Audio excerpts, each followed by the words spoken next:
Hey guys, tonight we're about to take a journey through the complete and completely bizarre history of MDMA, a substance with more plot twists than your aunt's third marriage. This is the story of a little white pill that went from the psychiatrist's couch to the nightclub dance floor to the maybe don't tell your parents about this file of history. And, since this is our brand new channel, before you settle in, maybe take a second to hit like and subscribe, but only if you actually enjoy what you find here. Leave a comment telling me where you're listening from and what time it is for you. Or, if you're feeling brave, share your favorite 90s dance move or the last time you managed to fall asleep before midnight. Now, dim the lights, turn on a fan for some ambient white noise, and do whatever you need to get cozy. Extra points if you're already wearing pajamas that haven't seen daylight in a week. Let's pause for a second. Have you ever wondered how a compound invented by accident turned into both a tool for trauma therapy and the unofficial mascot of warehouse raves? Did you know your therapist and your local glow stick enthusiast might actually have something in common? What was it like to sit in a 1970s therapy session while your psychologist asked, "And how do you feel about that on MDMA?" Why did club bouncers in the 1990s suddenly start checking pockets for pacifiers? Can you picture yourself, in the early days, asking your chemist friend for a small favor that ends with you hugging a potted plant at 3 a.m.? And what happened when the government caught wind that everyone from yuppies to yoga teachers was suddenly a lot friendlier? Congratulations. You've just woken up in a world where the year is 1985. You're not sure if you're in a therapist's waiting room, an underground nightclub, or the middle of a very awkward congressional hearing. Good luck. It's 1912, and you're in a lab at Merck, a German pharmaceutical company. Your job: invent a drug to stop bleeding. Instead, you whip up a new compound, 3,4-methylenedioxymethamphetamine, then immediately forget about it for the next 60 years.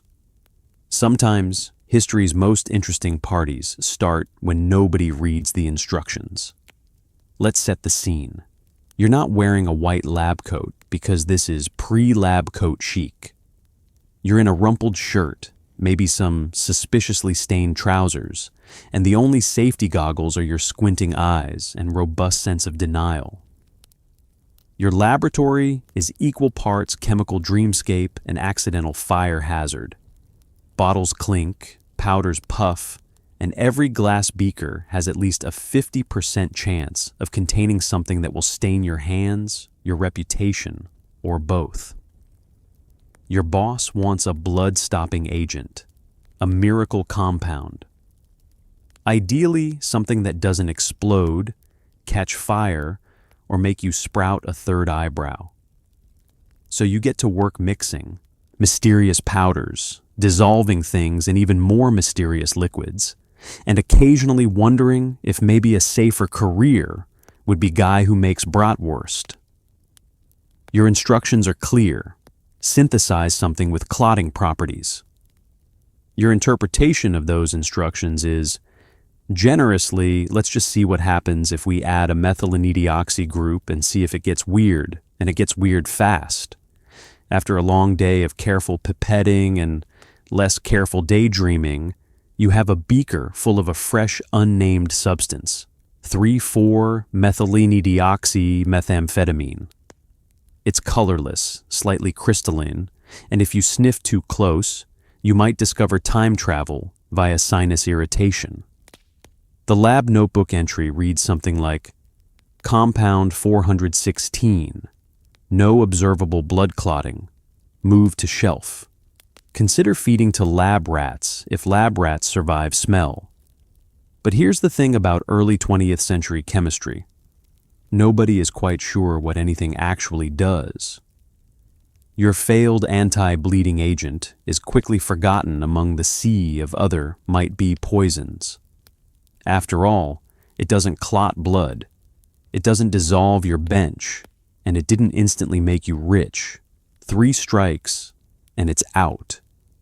Into the chemical archive it goes, nestled between probably flammable and definitely illegal in 6 countries. Meanwhile, the world outside your lab is moving at the breakneck pace of pre-World War I Europe. The Titanic will soon be a cautionary tale. Einstein is writing equations no one understands, and you are blissfully unaware that you've just created a molecule destined for both the therapist's couch and the dance floor. For now, your creation sits in a dusty vial, as unloved as last week's sauerkraut, gathering the kind of mysterious shelf grime that only makes scientists more curious 100 years later. And really, could you have predicted what you'd started?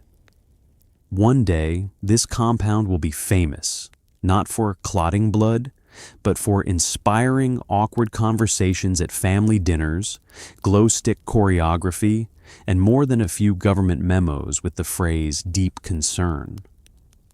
But tonight, you're just a tired chemist, clocking out and probably thinking about schnitzel. You'll go home, never knowing you've invented the future's favorite party trick and therapy experiment in one. As for Merck, the company files the patent and promptly forgets about it. In the next room, your colleague is accidentally inventing aspirin for dogs. Down the hall, someone else is working on synthetic dye that may or may not cause their hair to fall out. It's an era of discovery by trial, error, and occasionally, please don't mention this to the shareholders. Years from now, historians will puzzle over why you never even tested your new compound for psychoactive effects. Was it the smell? The fact that you couldn't afford more rats? Or maybe, deep down, you sensed the world wasn't ready for a chemical that would one day inspire people to hug strangers in neon overalls. Sometimes scientific history is less about genius and more about lucky accidents and forgotten vials on a shelf, quietly waiting for the future to need a little more chaos. Punchline. And so, in a moment of historical irony, MDMA is born, not in a moment of genius, but in the universal tradition of, well, that didn't work. Next. Sometimes you don't know you've started a revolution until decades later, when everyone's asking, so, did you mean to do that? Congratulations, you've invented MDMA, and now it just sits on the shelf, doing nothing for half a century. While the world wars rage, depressions deepen, and disco happens, your little chemical quietly collects dust, blissfully unaware of its future as both a therapy darling and a dance floor hero. Let's take a moment to appreciate what that means. You are a molecule with dreams, except you don't know it yet, because you are, in fact, a molecule. Your world is a glass vial in a slightly drafty Merck storage room, wedged between something that turned purple and something that we think made a lab rat do cartwheels, but nobody wrote it down. Every so often, a chemist in wire-rimmed glasses shuffles through the collection, coughs, and pushes you aside in favor of something more promising, like a headache remedy or an accidental new color for hats. Years pass, then decades. The 1920s roar outside, but inside, you're just getting a nice patina of chemical dust and mild existential crisis. The Great Depression hits. People are out of work, but you are truly underemployed. Sometimes you overhear whispers about other chemicals getting field tests or patent renewals. Penicillin? That guy's practically a celebrity. You're the awkward middle child of the medicine cabinet. Nobody even remembers what you're for. The most excitement you get is when an intern comes by looking for cleaning alcohol and almost grabs you by mistake. Meanwhile, History unfolds in a fever dream of calamity. World War II arrives, and scientists everywhere are frantically inventing things. Synthetic rubber, new medicines, even rocket fuel for reasons that sound both impressive and slightly terrifying. But nobody asks about you, MDMA. You're not a miracle cure, a bomb, or a morale booster. You are, scientifically speaking, still that thing we made by accident. The 1950s roll in on a cloud of hairspray, optimism, and vague nuclear dread. New drugs are all the rage. Chemists are inventing everything from antibiotics to mother's little helper. And somewhere, the first TV dinners are hatching in a marketing department. You, still on the shelf. Now and then, your patent paperwork gets dusted off by a stern secretary who makes a note to possibly destroy in 1972, then forgets. Occasionally, you are almost discovered. Maybe a particularly bored researcher eyes you suspiciously, but ultimately decides to go with something safer, like aspirin, for a brief moment in the 1950s. There's a rumor you might be good for something, maybe as a cough suppressant, or maybe for interrogating spies, or maybe just for cleaning stubborn stains off the floor.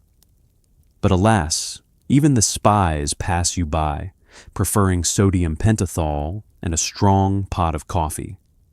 The 1960s and 70s arrive, a time when everything is about free love, rock and roll, and chemicals with much better PR agents. LSD is off tripping with the Beatles, and marijuana is having a cultural renaissance involving far too many acoustic guitars. Meanwhile, you're the wallflower at the chemical prom. No tie-dye for you, just the same cold, silent shelf. If you had feelings, you might start to wonder if you're missing out. You might look longingly at the excitement of penicillin's Nobel Prize, or the glamorous new barbiturates everyone is whispering about in psychiatric circles. But you don't.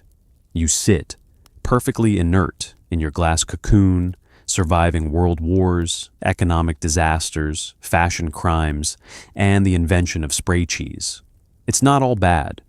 At least you avoided being tested on, inhaled, injected, or made into shampoo by an overzealous marketing intern. You survived the era of patent paperwork, the dawn of plastic, and the existential horror of disco, all while doing absolutely nothing. And then, just as you're about to set a record for most uneventful chemical lifespan, the 1970s hit a plot twist. The door creaks open. Enter Alexander Shulgin, a man with a fondness for forgotten molecules and the kind of curiosity that can't leave a dusty vial alone. But for half a century, you did what many of us secretly wish we could do. Absolutely nothing. And nobody expected a thing. And somehow, that was exactly what the world needed, just a little late. It's the 1970s, and you're a brilliant, mildly eccentric chemist named Alexander Shulgin. You have a mustache that could legally qualify as a safety hazard and a passion for unlocking the secrets of the mind. One day, you dust off an old Merck patent, and history takes a left turn straight into psychedelic legend. Let's picture your life. You are not just any chemist. You are the kind of chemist who thinks a quiet evening involves a whiteboard, 4 beakers, and at least one existential crisis. Your garden shed isn't for storing rakes or lawn chairs. No, it's for glassware, scales, and obscure solvents you definitely don't mention at neighborhood potlucks. You're as likely to run out of pipettes as you are to run out of patience with people who don't understand why you need a periodic table shower curtain. One day, while flipping through old pharmaceutical records, because that's your idea of pleasure reading, you stumble upon a patent for a forgotten compound. 3 4-methylendioxymethamphetamine. It sounds like a sneeze in German, but you're intrigued. You check the Merck file, squint at the faded diagrams, and feel the tingle of a chemical crush. Most people would have left it alone, but you are not most people. Your motto is basically, if it's weird and unloved, let's invite it over for dinner and see what it does. So you get to work. You weigh powders, measure liquids, and consult notes scribbled in handwriting so bad it could legally be classified as encryption. Your mustache twitches with anticipation. The process takes days, maybe weeks. Your neighbors probably wonder what you're doing, and your mailman is now used to packages labeled lab use only, definitely not explosive. As the final crystals form, you realize you might have something special. Or you might have something that will eat through your socks. Chemistry, as always, is a gamble. Now here's where the story gets properly psychedelic. Unlike your average mad scientist, you're not out to turn lead into gold or invent a new flavor of cola. No, you want to understand the mind, how a molecule can change perception, emotion, and on a good day, turn a bad mood into an existential breakthrough. So you do what any careful researcher would do. You test your new creation on yourself. Because when you're a true pioneer, there's no focus group, just a lot of trust in your calculations, and maybe a phone with 9 to 1 already dialed, just in case. The effects are remarkable. Warmth, empathy, openness. Suddenly, you're not just a chemist in a shed.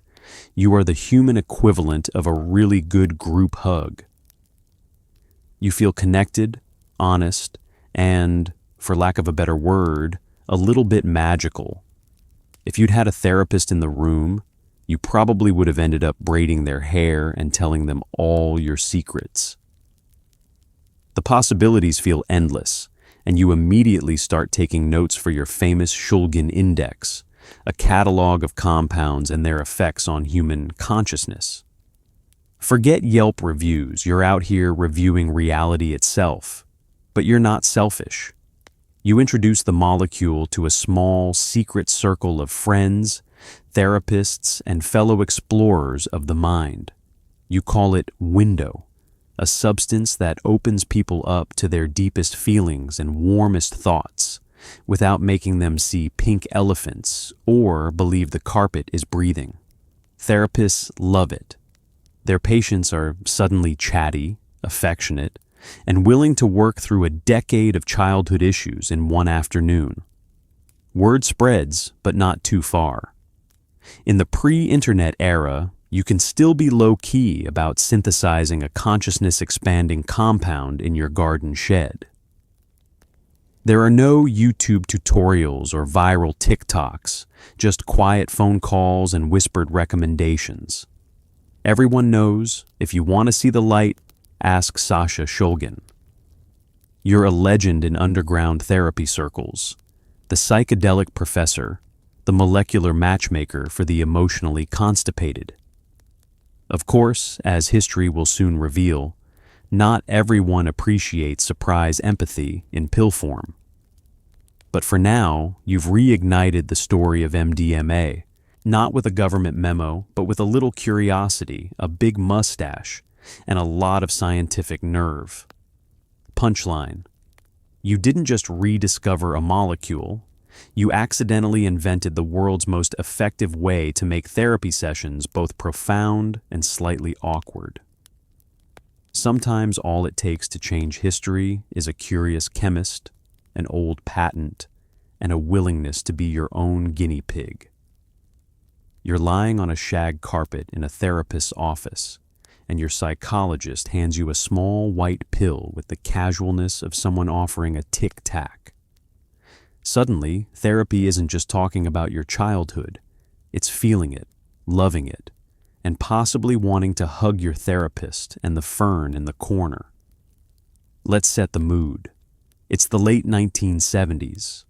There's a lava lamp in the corner, a rubber tree plant thriving in the filtered sunlight, and your therapist, likely sporting a vest that hasn't been fashionable since the Nixon administration, leans back in their creaky chair with the serene confidence of someone about to upend everything Freud ever taught. You're here because you want to heal, grow, and maybe, just maybe, get through one session without nervously folding a tissue into origami. Then comes the twist. Instead of the usual routine, and how did that make you feel? Your therapist offers you MDMA, a compound so fresh it hasn't even had time to develop a street name. You swallow the pill, and for the next hour, you wait for something, anything, to happen. Will you become one with the universe?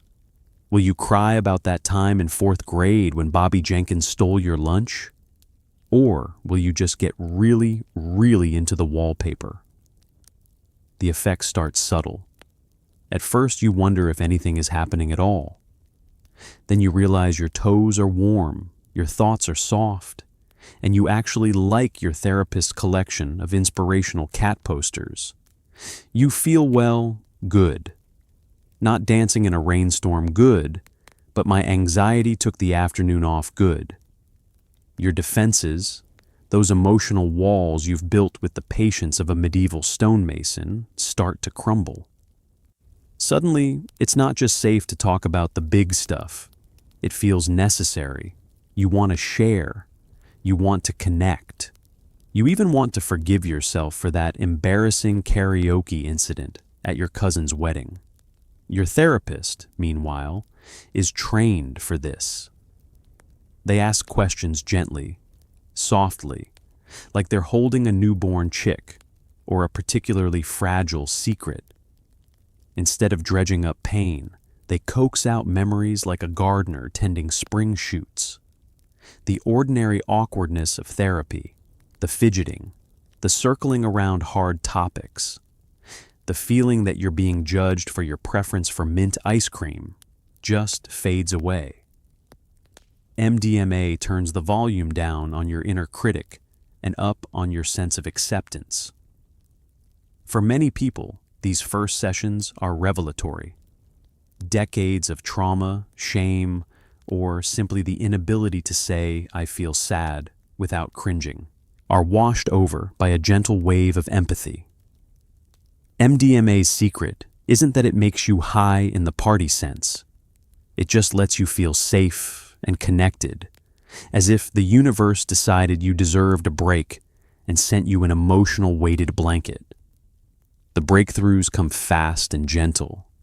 You forgive your parents for the minor slights and major missteps of your childhood. You forgive yourself for that haircut you had in high school.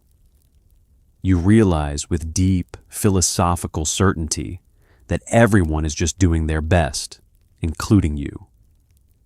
For a moment, you are the most forgiving person in the Tri-County area. Your therapist is, briefly, your best friend, life coach, and honorary grandma, all rolled into one. If they'd had ferns at the Last Supper, you'd probably be hugging those too.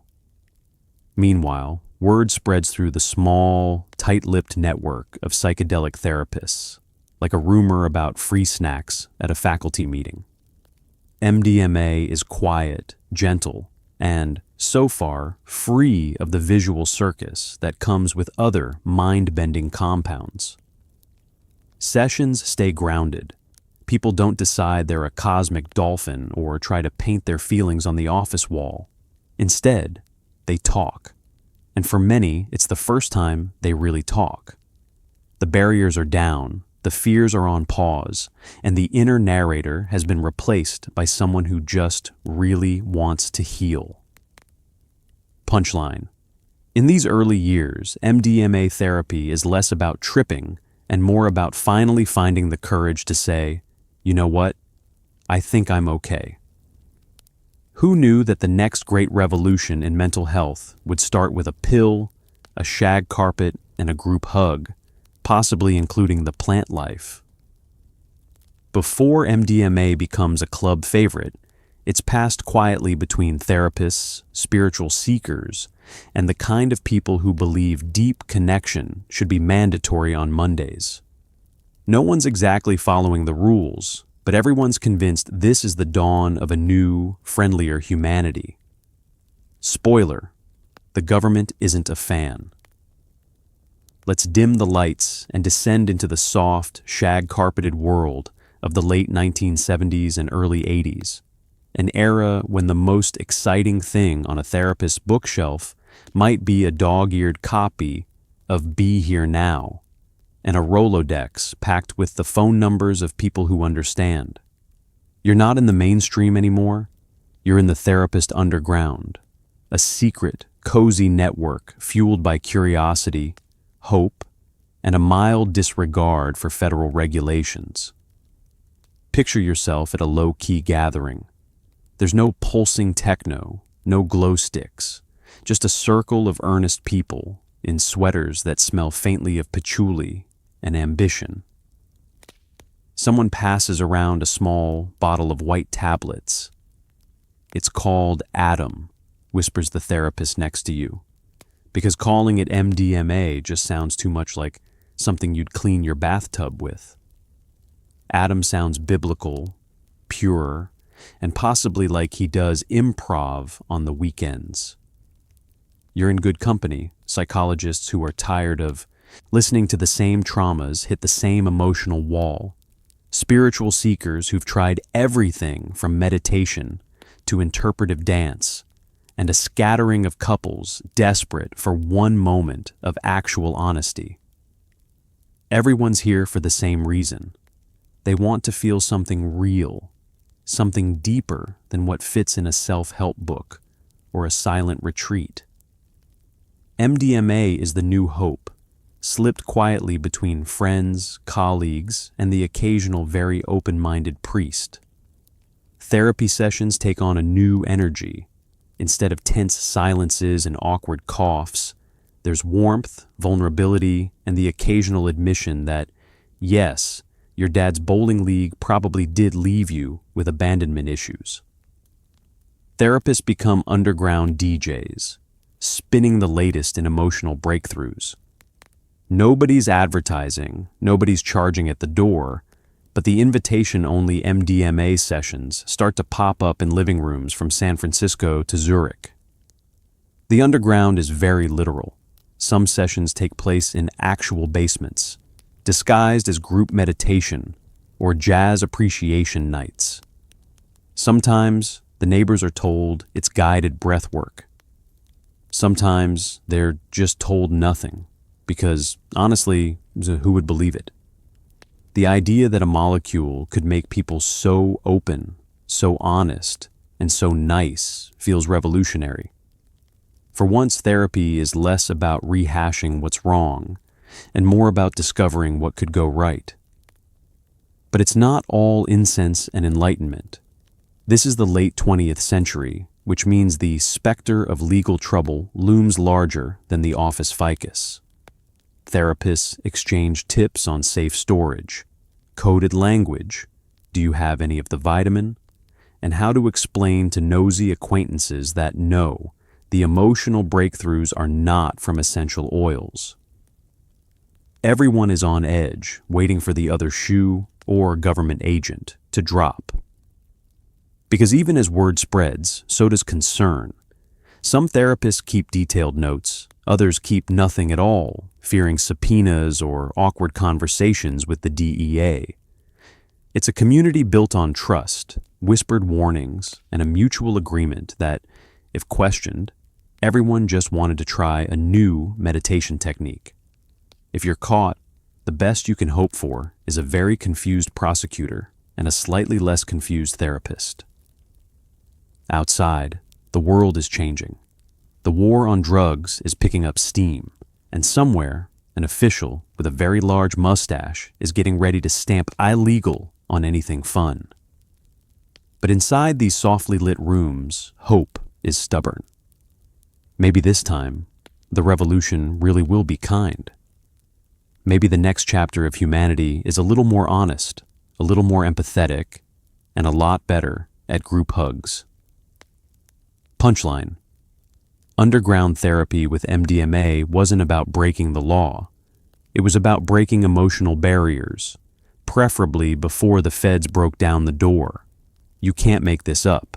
Sometimes the world's friendliest conspiracy involves a prescription pad, a circle of folding chairs, and the world's most overqualified secret handshake. It's the early 1980s. You're in a Dallas nightclub, the music is pulsing, and suddenly everyone is very, very into hugging. The secret is out. MDMA, now rebranded as ecstasy, is no longer just for therapy. It's for anyone who thinks a light-up dance floor is a reasonable place to experience spiritual revelation. Let's set the scene. You're wearing your most glamorous polyester shirt, the one with the collar so wide it could take flight in a stiff breeze. The club is dimly lit, the air thick with hairspray and ambition. Strobe lights flash like confused lightning bugs, and the DJ's wearing sunglasses indoors because the future is now. You came here for music, maybe a little socializing. What you didn't expect was to feel like you've just been adopted by the entire room. MDMA has officially left the therapist's couch and started shaking its groove thing. It happens quietly at first. A few curious partiers hear about a new thing floating around, something that doesn't make you see dragons, but does make you want to call your ex and sincerely apologize. People try it in small circles, often with a close friend nearby, a mirror just in case, and a vague plan to hug anything that doesn't move too fast. But the word spreads faster than a DJ can drop the bass. Suddenly, everyone in the scene is experimenting. Club goers, DJs, even the coat check girls giving you life advice. And unlike other party drugs of the era, cocaine, which makes you feel like a god who owns 7 fax machines, MDMA is gentle. You're not jumping on tables or challenging strangers to arm wrestling. You're complimenting their aura and asking if they want a sip of your water. This is not your grandmother's therapy, unless your grandmother went clubbing in Dallas, in which case she has some stories. The vibe shifts. Music doesn't just sound good, it feels important. The bass isn't a sound, it's a full-body massage delivered via floor vibrations.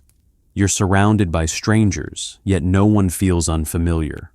Every conversation starts with, "I just want to say I really see you." People make eye contact so intense it might qualify as a second date. This new version of MDMA comes with a new name, ecstasy, because if you're going to chemically reinvent joy, it deserves a bit of rebranding flair. MDMA sounds like a shipping label. Ecstasy sounds like something that would show up in a Prince song. Of course, with a new crowd comes new rituals. Out go the therapy notes. In come glow necklaces. Therapists used to dim the lights for a reflective atmosphere. Clubs dim them because someone brought a fog machine and nobody knows how to turn it off. The deep internal reflection of early MDMA sessions gets replaced with a different kind of transcendence, one involving lasers, sweat, and at least 3 people you now call your soulmates. In a few places, like Dallas, Chicago, and later London, this party becomes a movement. Warehouses fill with thudding beats and unlicensed optimism. People start dressing in day glow and talking about energy like they've just discovered physics. MDMA isn't just a drug anymore. It's a cultural moment. A sweaty, sparkling, rhythm-fueled group therapy session with beats per minute and very questionable footwear. But beneath the sequins and synthetic fabrics, the same thing is still happening. People are connecting. Vulnerability, affection, empathy, all the things that used to require a $1,020 therapy hour now show up somewhere between track 7 and sunrise. And sure, sometimes it's messy. Not everyone handles it well. Some people cry about their ex. Some people cry about the beat dropping. Some people just really, really love the DJ. Punchline. MDMA's journey from leather couch to laser-lit club proves that healing doesn't always happen in silence. Sometimes it happens at 120 BPM, next to a guy in a mesh tank top offering you a friendship bracelet. Welcome to the dance floor, where the therapy has glitter and the breakthroughs come with bass. Congratulations, you're a marketing genius with a background in chemistry. MDMA needs a street name, and you need something that sells. You try empathy, but your focus group falls asleep. Ecstasy, though? Now, that sounds like something you'd put in neon.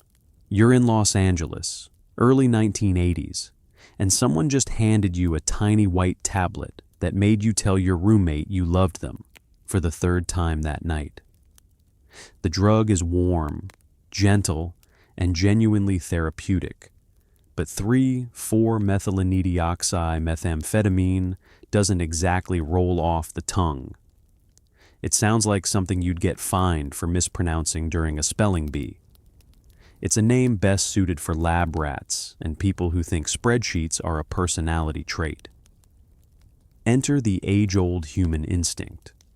When something is weird, mysterious, or chemically complicated, give it a nickname and slap a label on it.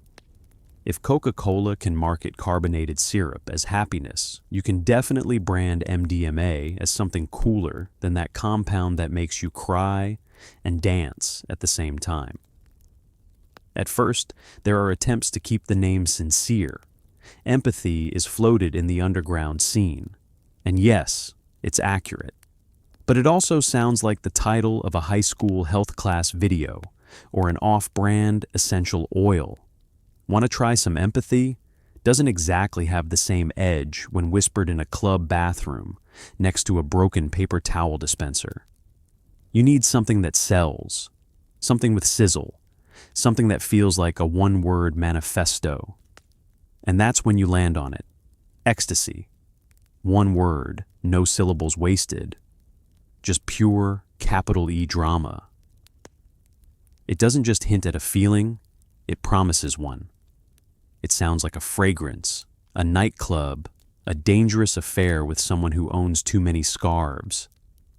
In short, it's perfect. With the name comes the vibe. Dealers don't hand you empathy in capsule form. They sell ecstasy, something that belongs at a rave, not in a peer-reviewed journal. The branding writes itself. Hearts, peace signs, smiley faces, pills shaped like cartoon characters. There's an entire aesthetic forming, and the name becomes a kind of magical incantation. Say it, and you're instantly cooler, a little more mysterious, and probably halfway to hugging a stranger in velvet pants. The name also helps with the spread. People don't want a chemistry lecture, they want a feeling. And ecstasy delivers the exact emotional shorthand they need. In one word, you're capturing the essence of the experience. Euphoric, intense, a little risky, and possibly involving glow sticks. It doesn't matter if you're in a Dallas warehouse, a London club, or a San Francisco loft. Everyone knows what you're talking about.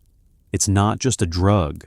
It's a brand, an identity, a lifestyle wrapped in foil. Of course, the rebranding also triggers a reaction.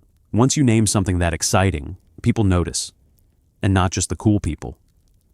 Politicians, news anchors, and concerned PTA moms start asking, wait, what are the kids calling it now? And suddenly, ecstasy is showing up in headlines, church bulletins, and congressional hearings. Nothing says panic quite like a substance that sounds like pure joy. You accidentally gave the government a great villain name. Empathy would have been a harder sell for a drug crackdown. But ecstasy? That sounds like something you'd confiscate on sight, or ban just to keep teenagers from having too much fun without adult supervision. But regardless of what the authorities think, the name sticks. You can't undo it now.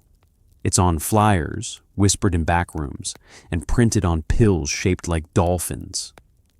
In just a few short years, ecstasy becomes more than a drug.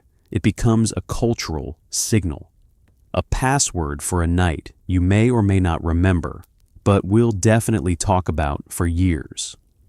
Punchline: you didn't just name a drug, you launched a marketing campaign for a feeling.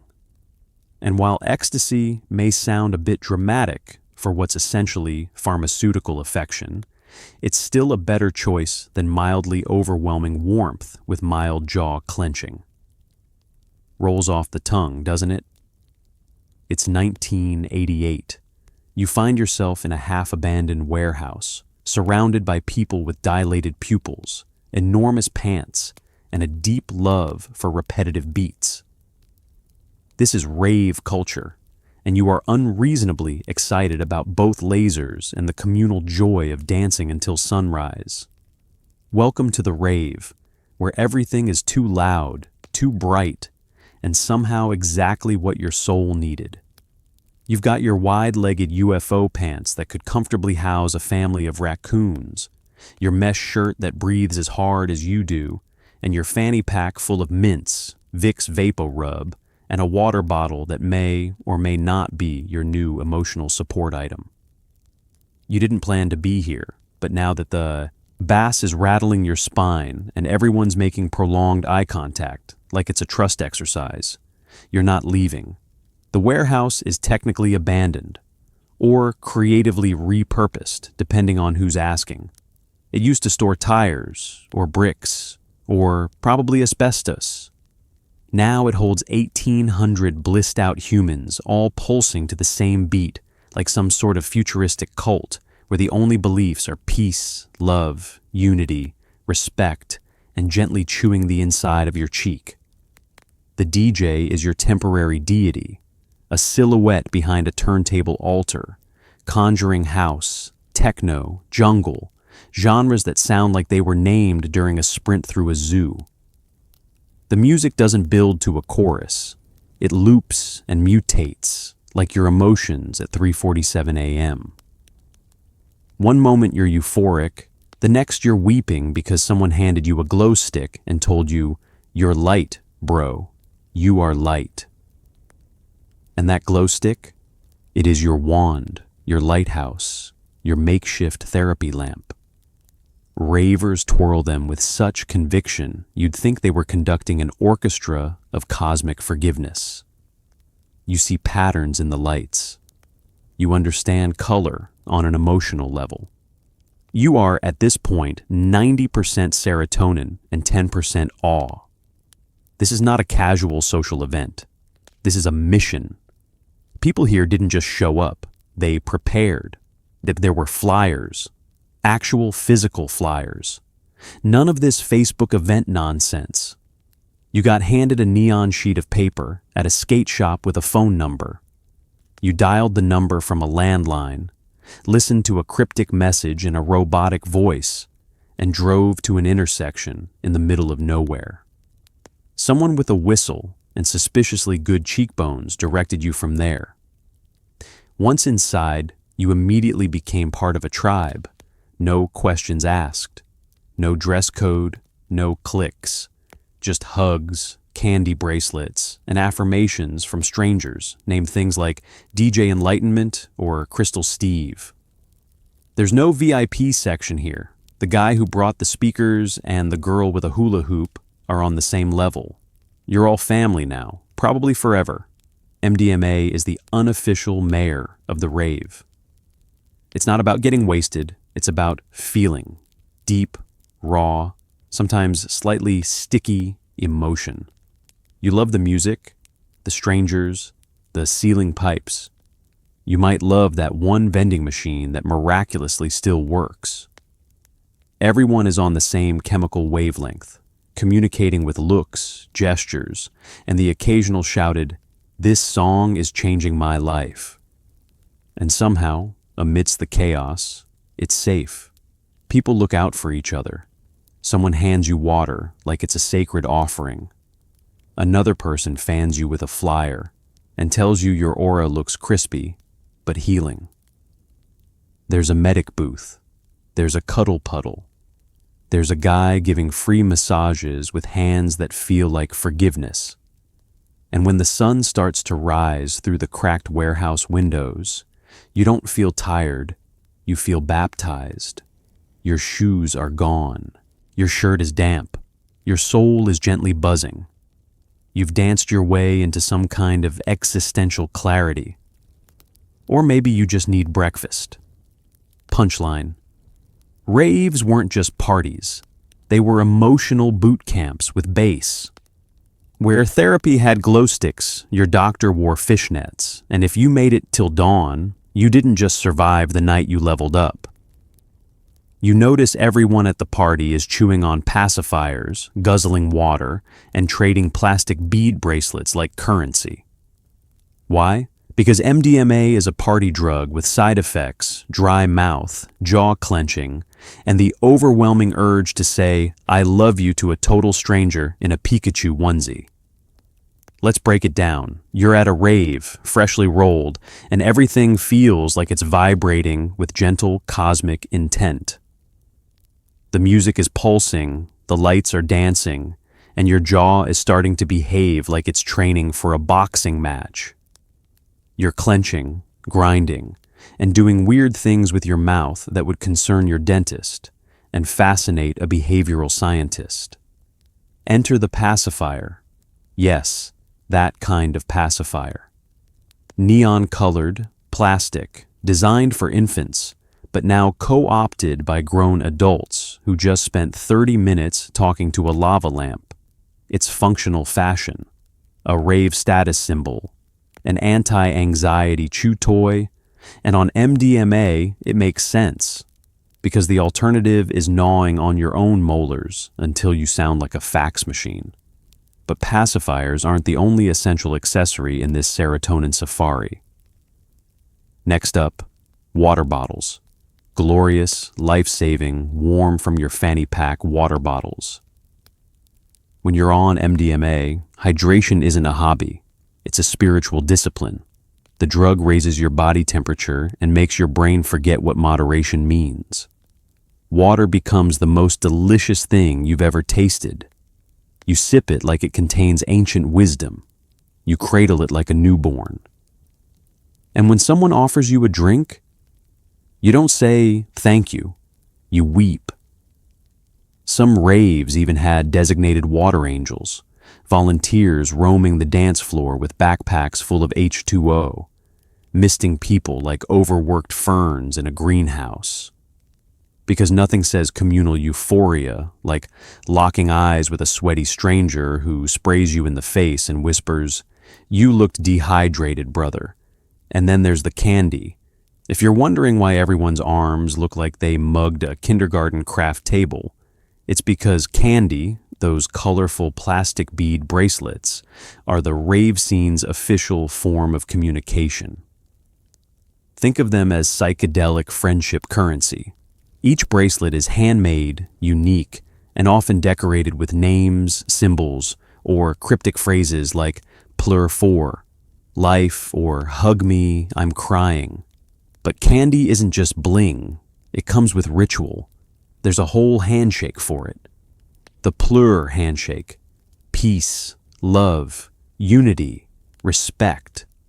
You touch fingertips, then clasp hands, then form a heart, and finally slide a bracelet from your arm to theirs like you're exchanging vows on a rainbow altar. It's adorable, slightly confusing the first time, and deeply sincere. You're not just giving someone beads, you're giving them a piece of the experience. A wearable memory, a plastic promise that says, "I saw you tonight, and we shared something weird and wonderful under those suspiciously flickering warehouse lights." These accessories, pacifiers, water bottles, candy, they're more than practical tools. They're part of the emotional survival kit of rave culture. MDMA doesn't just make you feel good, it makes you feel open. And in that openness, you need anchors. something to hold, something to sip, something to chew on when the bass drops so hard your teeth consider resigning. They also help build the unspoken language of the night. You see someone with a pacifier and you know they're rolling. You see someone with 3 dozen candy bracelets and a hydration pack, and you know they've done this before. These people are your guides, your rave elders. They probably have Tiger Balm in their pocket and know exactly where the chill-out tent is. Punchline. On MDMA, a pacifier isn't childish, it's essential equipment. A beaded bracelet isn't just jewelry, it's a contract of kindness. And a warm bottle of water? That's the closest thing to Holy Communion you'll get at 4 a.m. in a parking garage with strobe lights. Welcome to the accessory aisle of euphoria. It's weird, wonderful, and somehow it all just makes sense. Let's get nerdy. Inside your skull, serotonin and dopamine are throwing a rave of their own. MDMA doesn't just boost your mood, it gives your neurochemistry the equivalent of a 3-day spa weekend, then sends the bill to your Tuesday morning. Here's the breakdown. Your brain is basically a highly sophisticated, squishy machine made of electricity, chemicals, and unresolved childhood memories. Most days, your neurons communicate like tired coworkers, polite, efficient, and maybe a little emotionally distant. Then along comes MDMA, like an overly enthusiastic HR rep who just discovered trust falls and mandatory compliments. MDMA enters the brain and immediately unlocks the storage closet where you keep all the good feelings. It starts by releasing massive amounts of serotonin, your brain's emotional gold. Serotonin is the neurotransmitter responsible for mood regulation, emotional bonding, sleep, and that feeling you get when you find fries at the bottom of the bag. MDMA tells your neurons, open the floodgates, and suddenly you're awash in warmth, affection, and the unshakable belief that your ex probably did have a good side. But serotonin isn't partying alone. Dopamine joins the mix, providing a rush of reward and pleasure. It's the same chemical that lights up when you win a game, kiss someone, or eat an entire pizza by yourself. On MDMA, your brain hands out dopamine like it's Oprah giving away cars. You get a burst, and you get a burst. Everybody gets dopamine. Every beat, drop feels meaningful. Every hug feels earned. Every compliment feels like a Nobel Prize. Then there's norepinephrine, the unsung hype man of the brain. This one ramps up your energy and heart rate, ensuring that you can dance for 5 hours, give a TED talk about your emotions in the bathroom line, and still help a stranger find their lost glitter fanny pack. Your body is moving, your heart is pounding, and your enthusiasm is peaking at levels previously reserved for game show contestants and toddlers with juice boxes. But here's the twist. While all these chemicals are flowing freely, your brain also temporarily blocks their reabsorption. That means your neurons aren't just throwing a party, they're locking the doors and refusing to let the guests leave. The result? An overwhelming, immersive wave of emotional openness and joy. You don't just feel better, you feel amazing.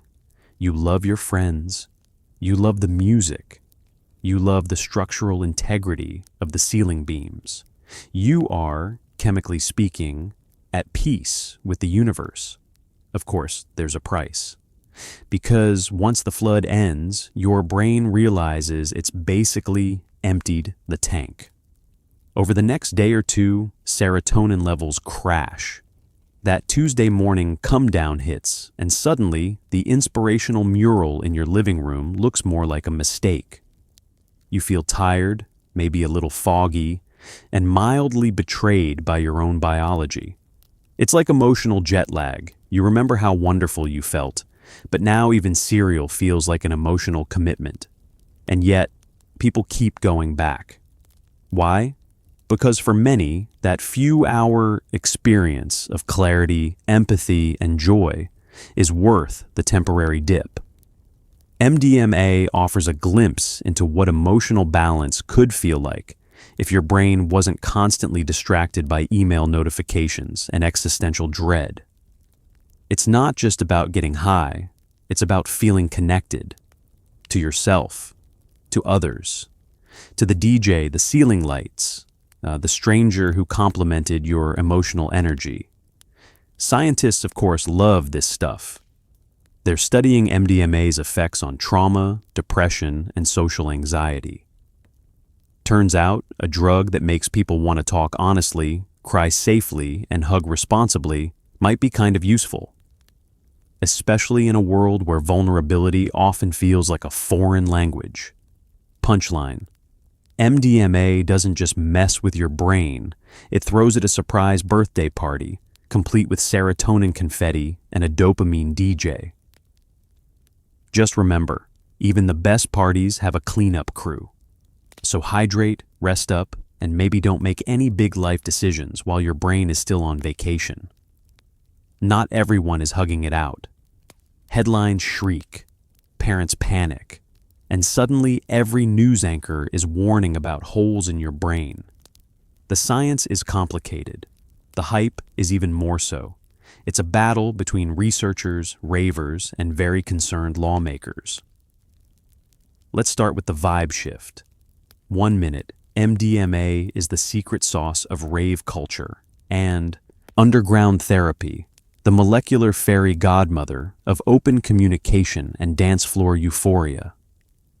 The next, it's a tabloid villain, a menace to society, a glitter-covered threat to the youth. Welcome to the early 90s, where everything fun is officially suspicious, and anything that makes you smile is probably illegal.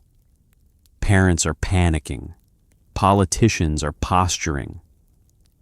And somewhere, a high school health teacher is waving around a pamphlet titled Ecstasy, the party pill that eats your brain like Pac-Man. The myth-making goes into overdrive. You hear horror stories, like the one about the girl who drank too much water and died, or the guy who danced for 9 hours straight and died, or the couple who took ecstasy, stared into each other's eyes for too long, and then died of excessive connection. Okay, that last one might be fake, but the first two, rooted in truth, but wrapped in so much fear and moral panic, they end up as urban legends with a cautionary soundtrack. Let's unpack the science, gently, calmly, without Fox News yelling in the background. Yes, MDMA affects your brain. It causes a massive release of serotonin, and yes, overuse can mess with that delicate system. Repeated high doses, too often, with no breaks, that's a fast track to feeling like a dried-out emotional pancake. Add dehydration, overheating, fake pills, or dancing in a wool jumpsuit, and suddenly you've got real risks. MDMA isn't harmless, it's just misunderstood, like a cat that purrs 1 minute and bites your elbow the next. But the holes in your brain myth, that came from a single study in 2002 that claimed MDMA caused massive brain damage in primates. The media ran with it like it was gospel. Turns out, oops, the researchers had accidentally given the monkeys methamphetamine. Not MDMA, meth, as in the one that does eat your brain like a raccoon in a drywall factory. The correction came quietly. The headlines did not. Meanwhile, lawmakers were not exactly approaching the issue with nuance.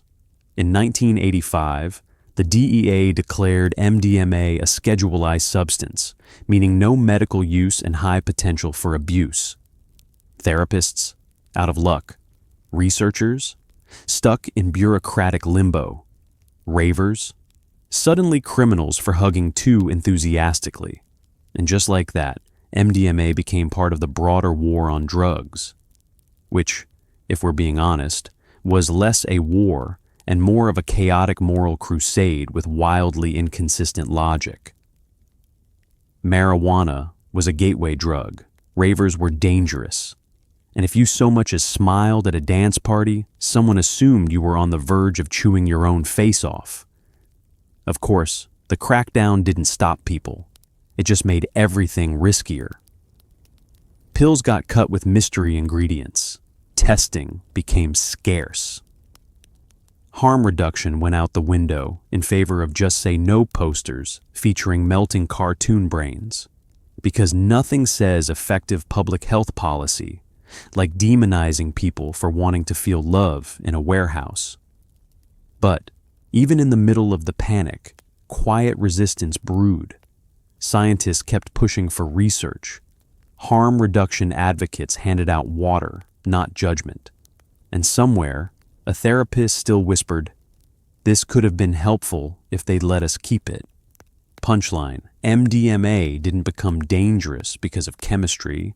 It became dangerous because of bad policy, bad press, and some very sweaty misinformation. The truth? It's complicated. Like your relationship with your high school crush. A little intense, poorly managed, and still misunderstood by everyone who didn't actually experience it. You're enjoying your night at a club when suddenly the music stops. The DEA has arrived, and they're not here to dance. In 1985, MDMA is declared a Schedule E substance, right up there with heroin and presumably being too happy. You're enjoying your night at a club when suddenly the music stops. The DEA has arrived, and they're not here to dance. In 1985, MDMA is declared a Schedule I substance, right up there with heroin and presumably being too happy. Let's rewind a bit. It's the early 80s, and MDMA is blowing up quietly at first, through therapists and curious chemists. But by now, it's hit the mainstream, and not the Oprah-featured FDA-approved kind of mainstream. The people are giving it nicknames and wearing sparkly pants kind. It's in clubs, on college campuses, and being whispered about in very nervous political meetings. The media is calling it the love drug. Lawmakers are calling it deeply concerning, and your Aunt Sharon is calling your mom to ask if you're on it. Enter the DEA.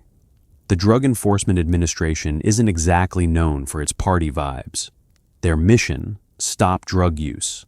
Their method: schedule substances faster than you can say neurotransmitter. And in 1985, they turned their very serious attention to MDMA. Their conclusion? Schedule I. That means no accepted medical use, high potential for abuse, and absolutely no hugging allowed. It's like watching a school principal shut down the prom halfway through the slow dance. To be fair, they had reasons, or at least reasons adjacent. The drug was unregulated. It was popping up in places that made policymakers uncomfortable. There were real concerns about health effects, especially with increasing recreational use. And nothing makes a government agency more nervous than a drug that makes people feel really good without needing a prescription or a licensed provider who charges by the hour. But here's the plot twist. The science wasn't settled. At the time of the scheduling decision, a number of therapists, researchers, and even some judges tried to step in. One of the DEA's own administrative law judges, Francis Young, actually recommended not placing MDMA in Schedule I. He argued it had clear potential for therapeutic use and could be safely administered under medical supervision. In other words, maybe don't throw the empathy molecule into the heroin bucket just yet. The DEA's response? Thanks for your input. We're doing it anyway. And boom, Schedule I. Overnight, therapists who had been using MDMA quietly, compassionately, and successfully in clinical settings were now breaking the law. Research came to a screeching halt. Possession became a felony. The dance floor got quieter, the therapists got grumpier, and a molecule that had shown genuine promise for trauma, anxiety, and emotional healing got locked away like it owed back taxes. Of course, the scheduling didn't stop MDMA, it just made it sneakier. Recreational use didn't vanish, it just moved deeper underground. Pills were cut with all kinds of junk. Safety protocols vanished. The same drug people had once taken in measured doses under medical supervision was now being bought in parking lots from a guy named Glowstick Steve. And for researchers, it was like trying to study a ghost through 3 layers of legal red tape. If you wanted to work with MDMA, you had to fill out forms that looked like tax documents written in Klingon, get DEA approval, secure the drug from one of the few legal manufacturers, and pray your university didn't cancel your funding for public image reasons. But despite the scheduling, and maybe, in part, because of it, MDMA's story didn't end there. The backlash planted the seeds for a movement. Psychiatrists, chemists, and advocates didn't just walk away. They started organizing, publishing, and quietly reminding everyone that criminalization doesn't mean the science is wrong. It just means someone got nervous. Punchline. When the DEA scheduled MDMA, they weren't just banning a drug. They were banning emotional breakthroughs, dance floor epiphanies, and one very promising chapter of psychedelic science. And all because someone, somewhere, decided that feeling too good might be a threat to national security. MDMA might be banned, but you can't keep a good rave down. Shadowy labs pop up everywhere from Belgium to your neighbor's suspicious garage. Pills start to come in every color and cartoon character, because nothing says rebellion like a neon blue smiley face. Welcome to the 1990s, an era when the government tried to kill the vibe, and the vibe simply went underground with a fog machine and a backup generator. You're still raving, of course. Only now there's a hint of espionage to the experience. Directions to the party come via coded voicemail hotlines. Your friend's cousin knows a guy. That guy wears mirrored sunglasses at night and smells vaguely of incense and printer toner. And your ecstasy pill? It's shaped like Bart Simpson's head, colored traffic cone orange, and you have absolutely no idea what's in it, because this is the post-scheduling world. MDMA is no longer the carefully measured, lovingly prepared compound of the therapeutic 70s. Now it's been handed over to the black market, and the black market does not specialize in precision or quality control. You might get MDMA, or you might get something else entirely. MDA, MDEA, PMA, caffeine, chalk, powdered Tylenol, or some witch's brew of all the above. There's no label. There's just a vibe and a hope that your serotonin gets a proper workout and you don't end up hugging a traffic cone for 4 hours. This is the era of rolling, the street term for being high on MDMA, or believing you're on MDMA, depending on how sketchy your source was. Rolling isn't just a description, it's a whole aesthetic. People describe their rolls like wine tastings, smooth, clean, euphoric, too speedy, too trippy, a bit emotional on the finish. Everyone becomes an amateur pharmacologist and philosopher. Someone in JNCO jeans explains the difference between Molly and E while chain-smoking clove cigarettes and stroking a plush backpack. Meanwhile, the pills themselves evolve into branding. There are Mitsubishis, Rolexes, Dolphins, Lightning Bolts, Red Devils, and pills shaped like Pokemon. Each logo is supposed to mean something: strong, mellow, long-lasting, makes you cry, but in a beautiful way. But half the time, it's marketing meets roulette. Just because one yellow Pikachu made you see music doesn't mean the next one won't just make you dance for 6 hours and then cry at a vending machine. Behind the scenes, clandestine labs are doing a brisk business. Some are in basements, some are in barns. A few are in surprisingly well-outfitted suburban kitchens. Places like the Netherlands and Belgium become hotspots for pill production, partly because of lenient enforcement and partly because their chemists have a terrifying commitment to glow-in-the-dark efficiency. These aren't evil geniuses. They're just really, really into molecules and house music. And then there are the legendary batches, the ones people talk about for years. Oh man, remember the green shamrocks of '96?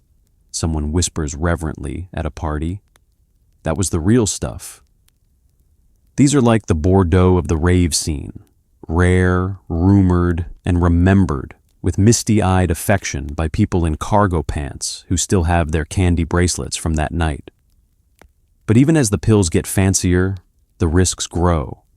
Some are dangerously strong. Others contain no MDMA at all. And a few are cut with things so toxic you wonder if the chemist was actually a cartoon villain. Without regulation or testing, the underground scene becomes a chemical guessing game, with the stakes occasionally way too high. Yet the culture thrives. Rave flyers are now digital. Drum and bass is rising. Plur, peace, love, unity, respect is the motto. And people are living it with the intensity of a religion founded in a laser tag arena. For many, MDMA remains the glue that binds the experience together. Despite the legal risks, despite the mystery pills, despite the government warnings, it still brings people together in the dark, under the EI strobes, feeling more connected than ever. Punchline: MDMA might have gone underground, but it never lost its sparkle. It just changed outfits, moved into a garage, and started handing out neon smiley faces like hugs for your serotonin.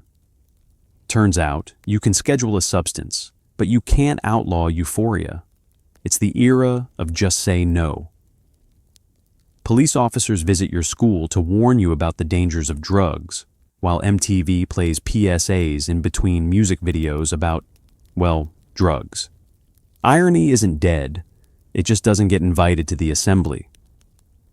You're 9 years old, sitting cross-legged in a school gym that smells like dodgeballs and cafeteria chicken nuggets. A police officer in mirrored sunglasses is standing in front of a projector screen, and he is not here to vibe. He's here to warn you.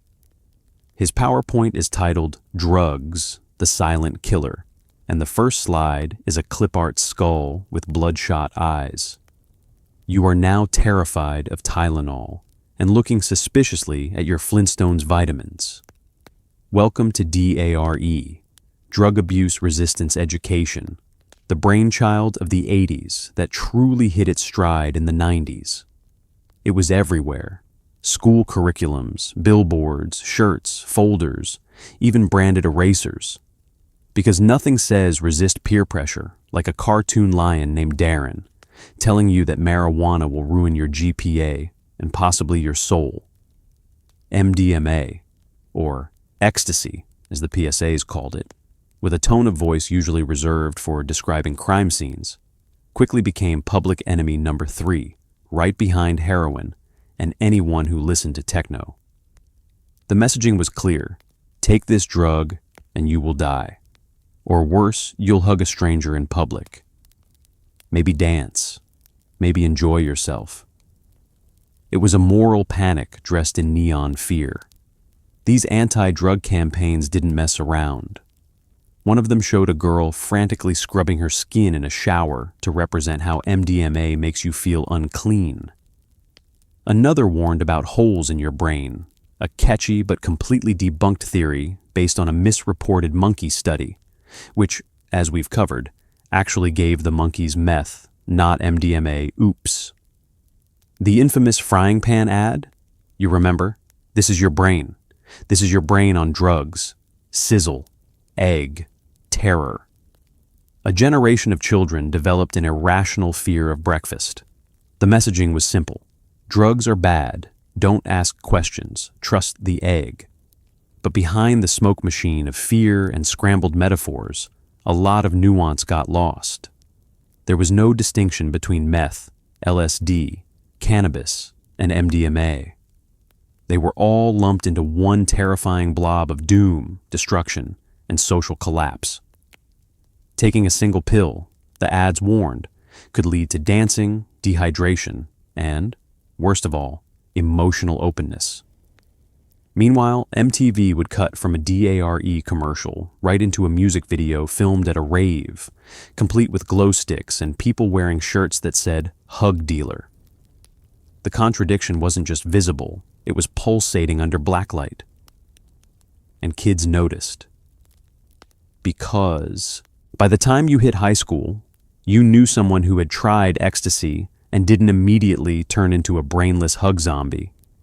You might have even gone to a party, watched someone gently pet a houseplant while whispering about their third eye, and realized, wait a second.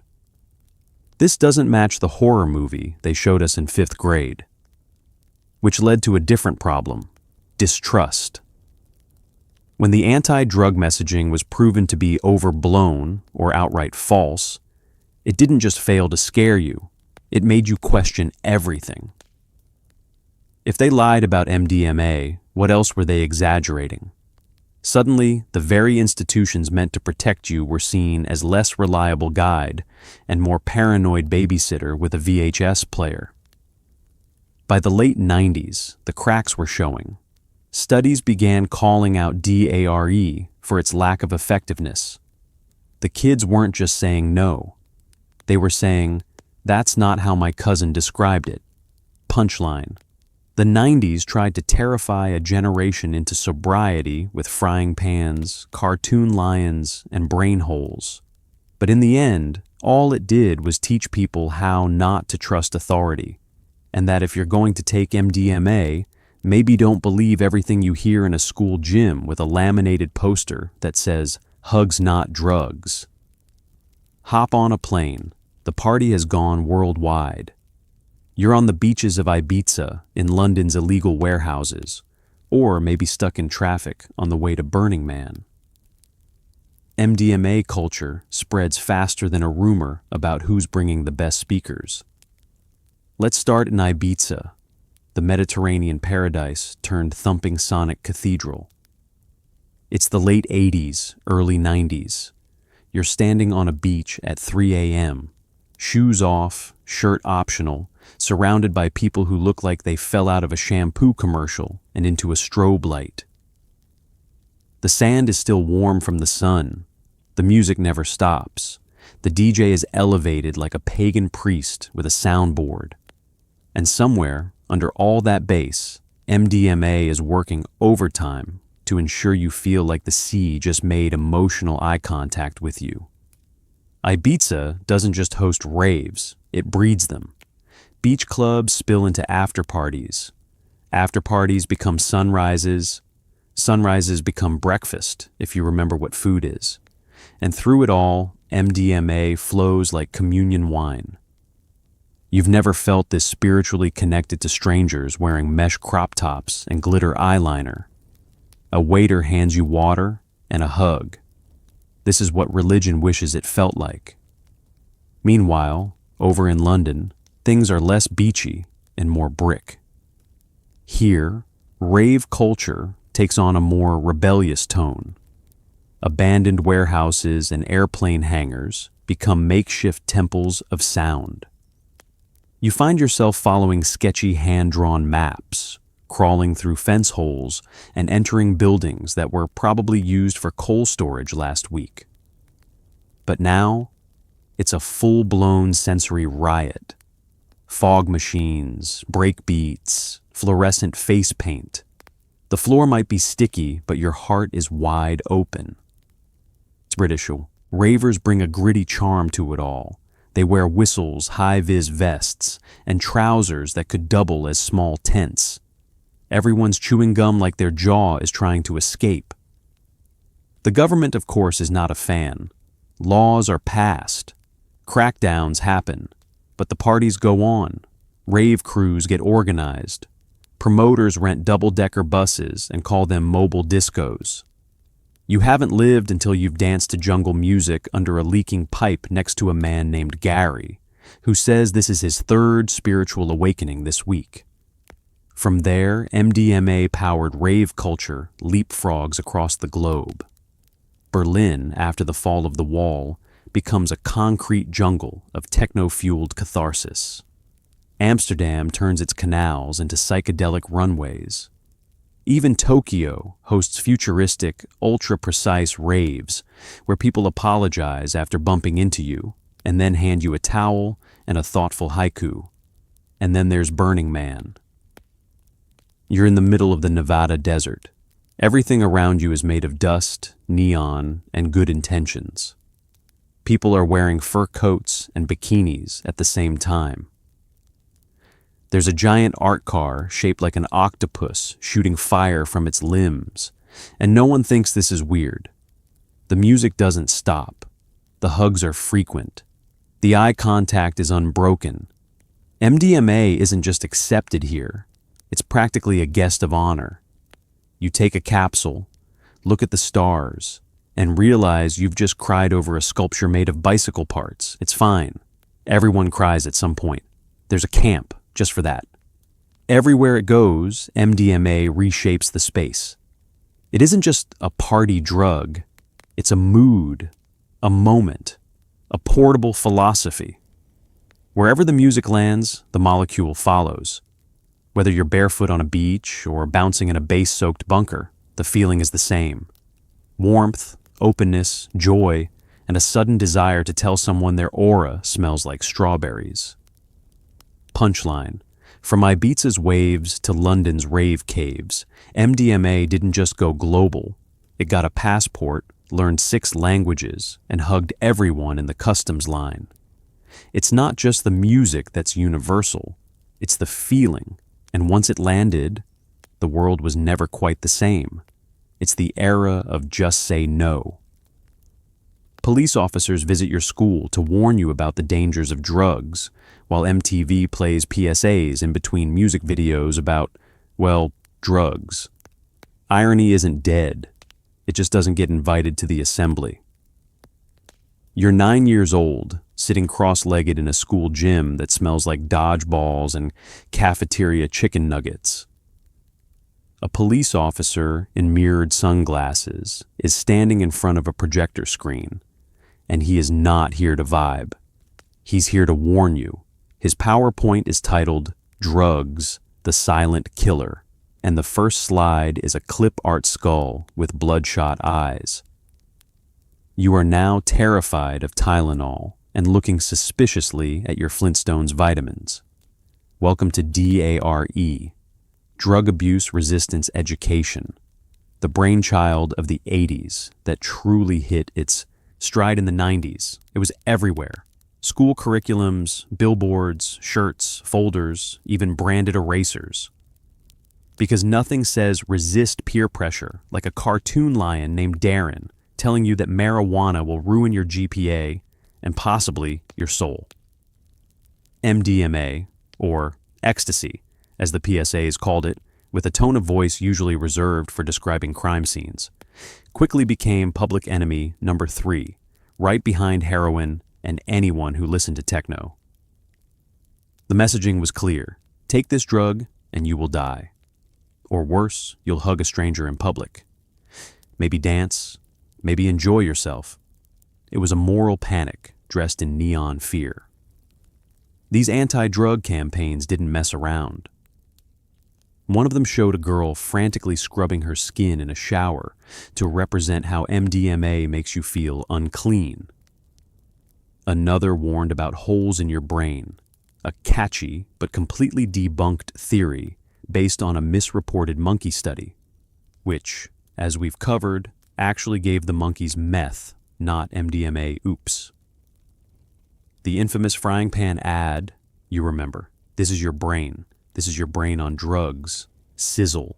Egg. Terror. A generation of children developed an irrational fear of breakfast. The messaging was simple. Drugs are bad. Don't ask questions, trust the egg.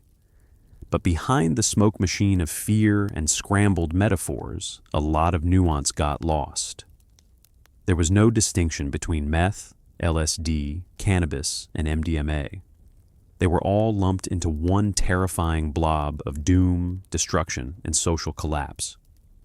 Taking a single pill, the ads warned, could lead to dancing, dehydration, and worst of all, emotional openness. Meanwhile, MTV would cut from a DARE commercial right into a music video filmed at a rave, complete with glow sticks and people wearing shirts that said, "Hug Dealer." The contradiction wasn't just visible, it was pulsating under blacklight. And kids noticed. Because by the time you hit high school, you knew someone who had tried ecstasy and didn't immediately turn into a brainless hug zombie. You might have even gone to a party, watched someone gently pet a houseplant while whispering about their third eye, and realized, wait a second. This doesn't match the horror movie they showed us in 5th grade, which led to a different problem: distrust. When the anti-drug messaging was proven to be overblown or outright false, it didn't just fail to scare you, it made you question everything. If they lied about MDMA, what else were they exaggerating? Suddenly, the very institutions meant to protect you were seen as less reliable guide and more paranoid babysitter with a VHS player. By the late 90s, the cracks were showing. Studies began calling out DARE for its lack of effectiveness. The kids weren't just saying no, they were saying, "That's not how my cousin described it." Punchline. The 90s tried to terrify a generation into sobriety with frying pans, cartoon lions, and brain holes. But in the end, all it did was teach people how not to trust authority, and that if you're going to take MDMA, maybe don't believe everything you hear in a school gym with a laminated poster that says "Hugs Not Drugs." Plot twist. Scientists, never ones to skip a comeback tour, rediscover MDMA's therapeutic uses. Now it's being studied for PTSD, anxiety, and other conditions. Suddenly, the same compound that fueled all-the-night dancing is now helping people process trauma, in a lab coat, no less. Let's set the scene. It's the early 2000s. The rave scene is still pulsing, but the conversation around MDMA is shifting. The neon's still glowing, but now there's fluorescent lab lighting in the mix. And somewhere in a clean, white room with too many clipboards, a researcher adjusts their glasses and says, "Okay, but what if we legitimately studied this thing?"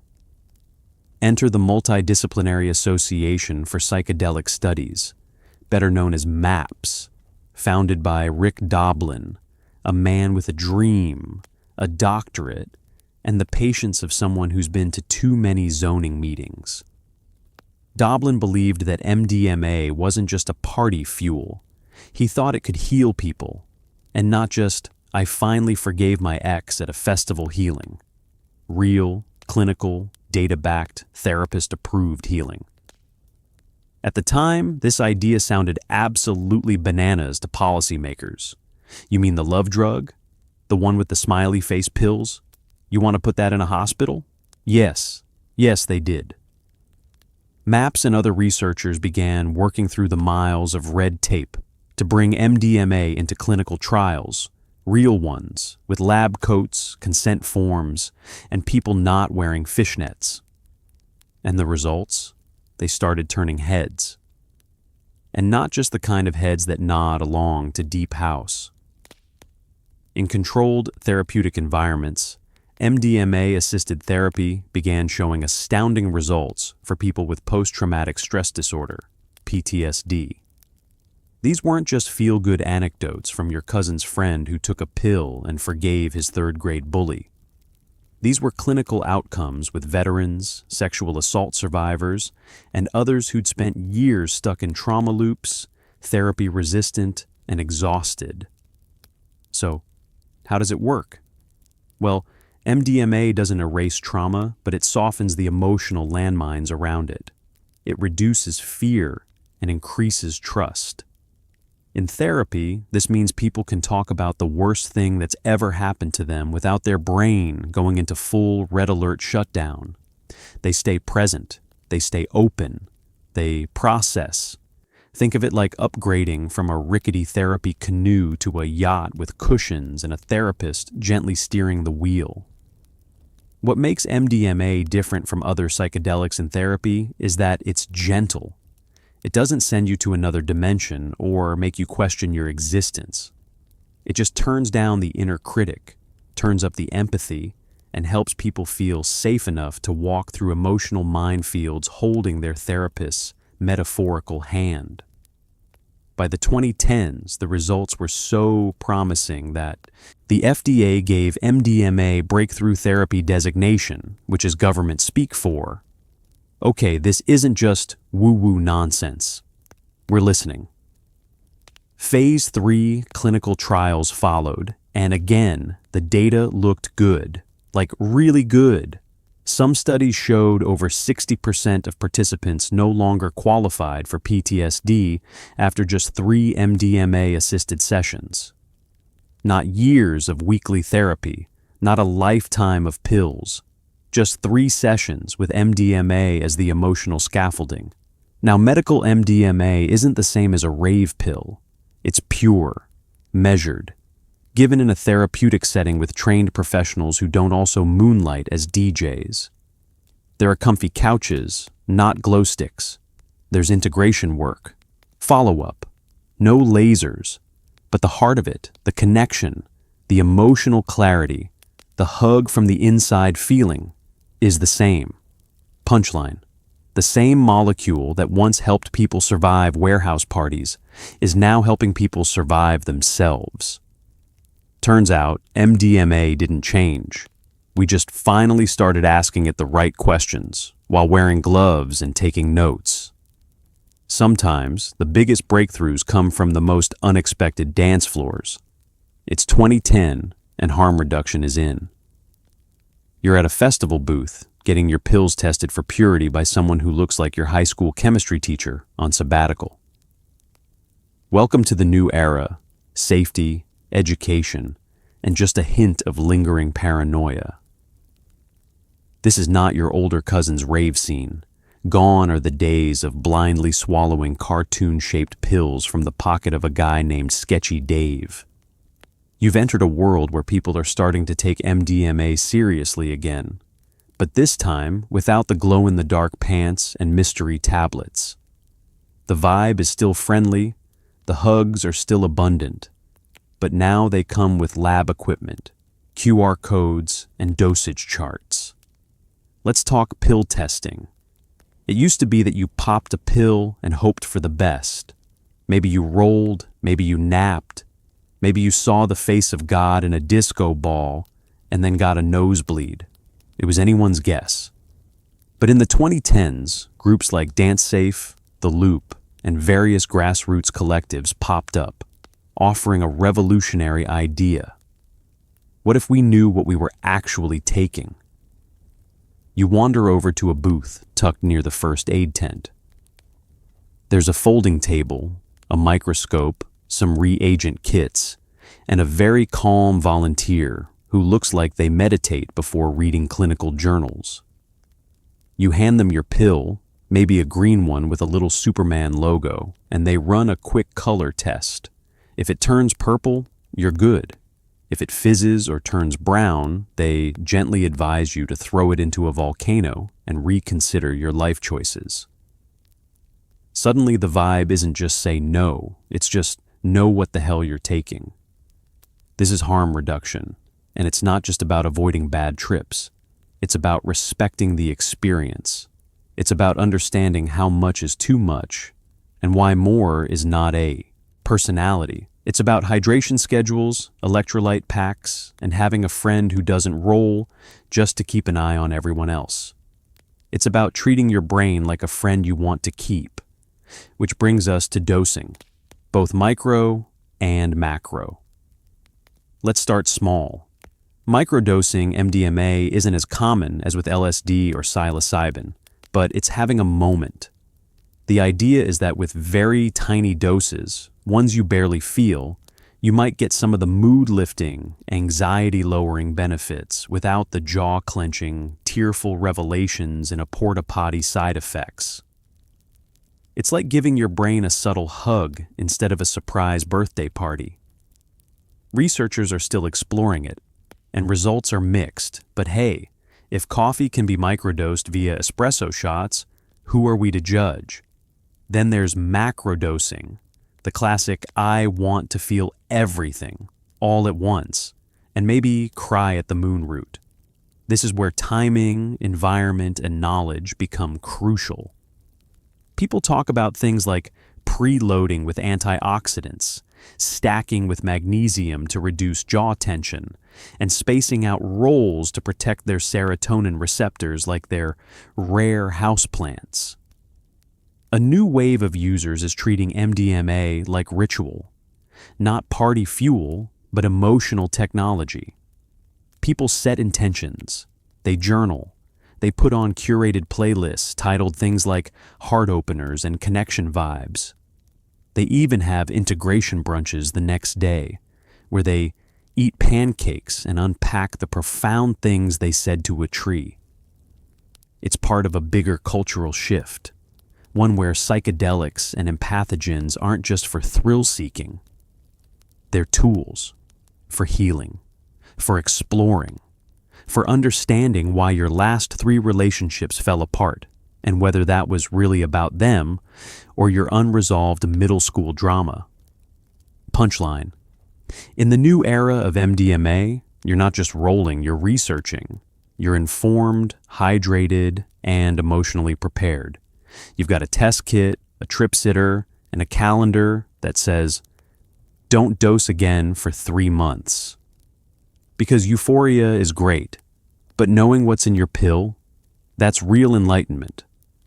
Depending on where you are, MDMA is either an illicit substance or a promising medication. Laws range from strict prohibition to cautious medical trials. Crossing borders with a tic-tac never felt so stressful. One passport stamp could mean therapy. Another could mean jail time.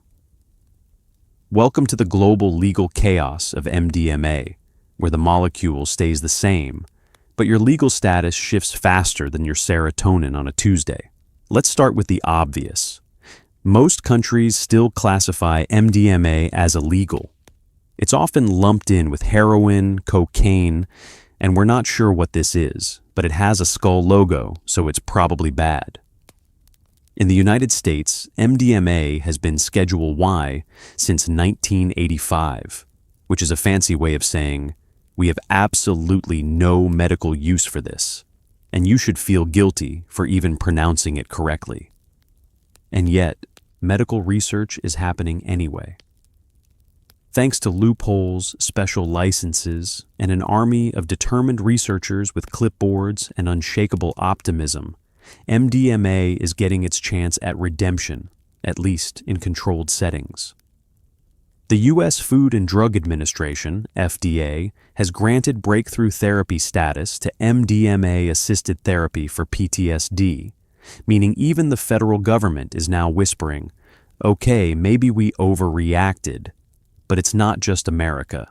Countries around the world are taking wildly different approaches, like they all got the same test and just made up their own multiple-choice answers. In Switzerland, for example, they're the cool, neutral parent. Clinical trials involving MDMA-assisted therapy have been running there since the early 2000s, with cautious optimism and really excellent chocolate-based post-session snacks. Probably. You won't find a rave scene under official sanction, but you will find therapists and scientists working closely with patients who'd tried everything else. Meanwhile, the Netherlands, usually the go-to name in permissive drug policy, is surprisingly cautious about MDMA. Despite their famously chill attitude toward other substances, looking at you, cannabis, MDMA remains illegal for recreational use. You might find yourself at a techno temple in Amsterdam, but the pills in circulation are still underground. That said, Dutch labs are considered some of the best at pill testing, and harm reduction organizations thrive in the legal gray zone like friendly, data-obsessed mushrooms. Australia, on the other hand, recently surprised everyone by being one of the first countries to legally reclassify MDMA for therapeutic use. As of 2023, certain psychiatrists can prescribe it for treatment-resistant PTSD. Suddenly, the land of koalas and confusingly aggressive birds became a global leader in psychedelic medicine. It's a sentence no one expected to say, but here we are. In contrast, Singapore, Indonesia, and other countries in Southeast Asia do not mess around. Even possessing MDMA can get you into deep legal trouble. We're talking long prison sentences, heavy fines, or worse. In these regions, there's no talk of breakthrough therapy, only laws that read like horror movie plots. Bringing even a microdose into these countries is the chemical equivalent of wearing a jail me sign around your neck. So, what does this mean for the average would-be globe-trotting empathogen enthusiast? It means you better do your research. That Tic Tac in your backpack might be legal in one country and classified as a controlled substance in another. Airport security doesn't care about your playlist, your feelings, or the fact that you once had a very important breakthrough about your mom during a sunrise set in Ibiza. The patchwork of legality creates confusion for both patients and researchers. One country's clinical trial is another country's headline scandal. One person's therapy is another person's felony, and somehow the same compound that makes people feel universal love is still met with universal suspicion. Punchline: MDMA is like the world's most misunderstood tourist, trying to spread connection and healing, but constantly getting detained at customs. Depending on where you land, you might be welcomed with open arms or sentenced with 0 hugs allowed. Either way, remember, laws change, borders are weird, and always check before you pack the serotonin. Fashion on MDMA is a lawless landscape. If it glows, sparkles, or looks like it escaped a cartoon, it's in. You might wear enough neon to blind a small town, or enough fur to worry a conservationist. Style points are awarded for comfort and maximum freedom of movement. Let's be honest. Rave fashion doesn't follow trends. It ignores them entirely, dances in the opposite direction, and then adds LED strips and a whistle. When you're rolling, your priorities shift. You're not dressing to impress a runway. You're dressing for comfort, expression, and the ability to do the worm on concrete without judgment. Enter furry boots. You see them from across the dance floor, knee-high, synthetic fur monstrosities in rainbow colors, thumping to the beat like creatures from a Muppet Zoo. They're impractical, they're fuzzy. They hold about a quarter-pound of glow-stick residue, but when you're on MDMA, they feel like you're walking on emotional clouds. You could climb a mountain in them, or at least make it to the bathroom without your feet judging you. And then, of course, there's the fluorescent overalls. These are not your farmer's overalls. These are strappy day-glow creations in highlighter pink or radioactive green, often paired with no shirt and a total disregard for subtlety. They zip, they snap, they shimmer. Bonus points if they have a hood with ears. Double bonus points if the ears light up. Triple bonus points if the whole thing makes you look like you were raised by EDM wolves. Accessories? Oh, the accessories. Candy bracelets, beaded, handmade, and traded like currency. You give one, you get one. You form a bond that will last until at least sunrise. Pacifiers. Not for regressing, but for managing that jaw that just won't stop dancing. LED gloves, because why just dance when you can also give someone a full light show during a 30-second friendship with a stranger named Waffles? Hydration packs, the Rave equivalent of a designer handbag, except instead of lip gloss, it holds the one thing more precious than serotonin: water. And then there's the mesh. So much mesh. Shirts made of mesh. Pants made of mesh. Entire bodysuits that are, technically, just ambitious nets. Combined with glitter, body paint, and occasionally a unicorn horn, rave fashion becomes less about practicality and more about personal mythology. Who are you tonight? A cyber elf? A galactic panther? A neon clown with a passion for techno? Yes, you are all of those, simultaneously. Rave fashion also defies the laws of seasonality. Snowing outside doesn't matter. Someone is wearing only a Speedo and body glitter. Scorching heat? There's a guy in a full Pikachu onesie dancing like he's paid to generate steam. Temperature is a social construct. So is dignity. And this fashion isn't just for the gram. It's functional. You want to dance, you want to stretch, you want to feel your clothes, but also forget you're wearing them. Rave fashion isn't tight or restrictive. It's flowy, forgiving, and sometimes made entirely out of recycled holograms. There's also something beautiful in the non-judgment of it all. Rave fashion isn't about fitting in, it's about standing out, or standing sideways, or lying on the floor in a banana costume having a deep conversation about starlight. No one cares if you match. No one cares if you're fashionable. The only dress code is be weird, be kind, be comfortable. Punchline: rave fashion isn't about looking cool, it's about feeling everything. It's a wearable serotonin explosion, a glittery rebellion against beige normalcy. So, throw on those fluffy boots, zip up that UV reactive onesie, and don't forget your candy. Because tonight, style isn't about trends. It's about joy, freedom, and whether your outfit makes people want to hug you.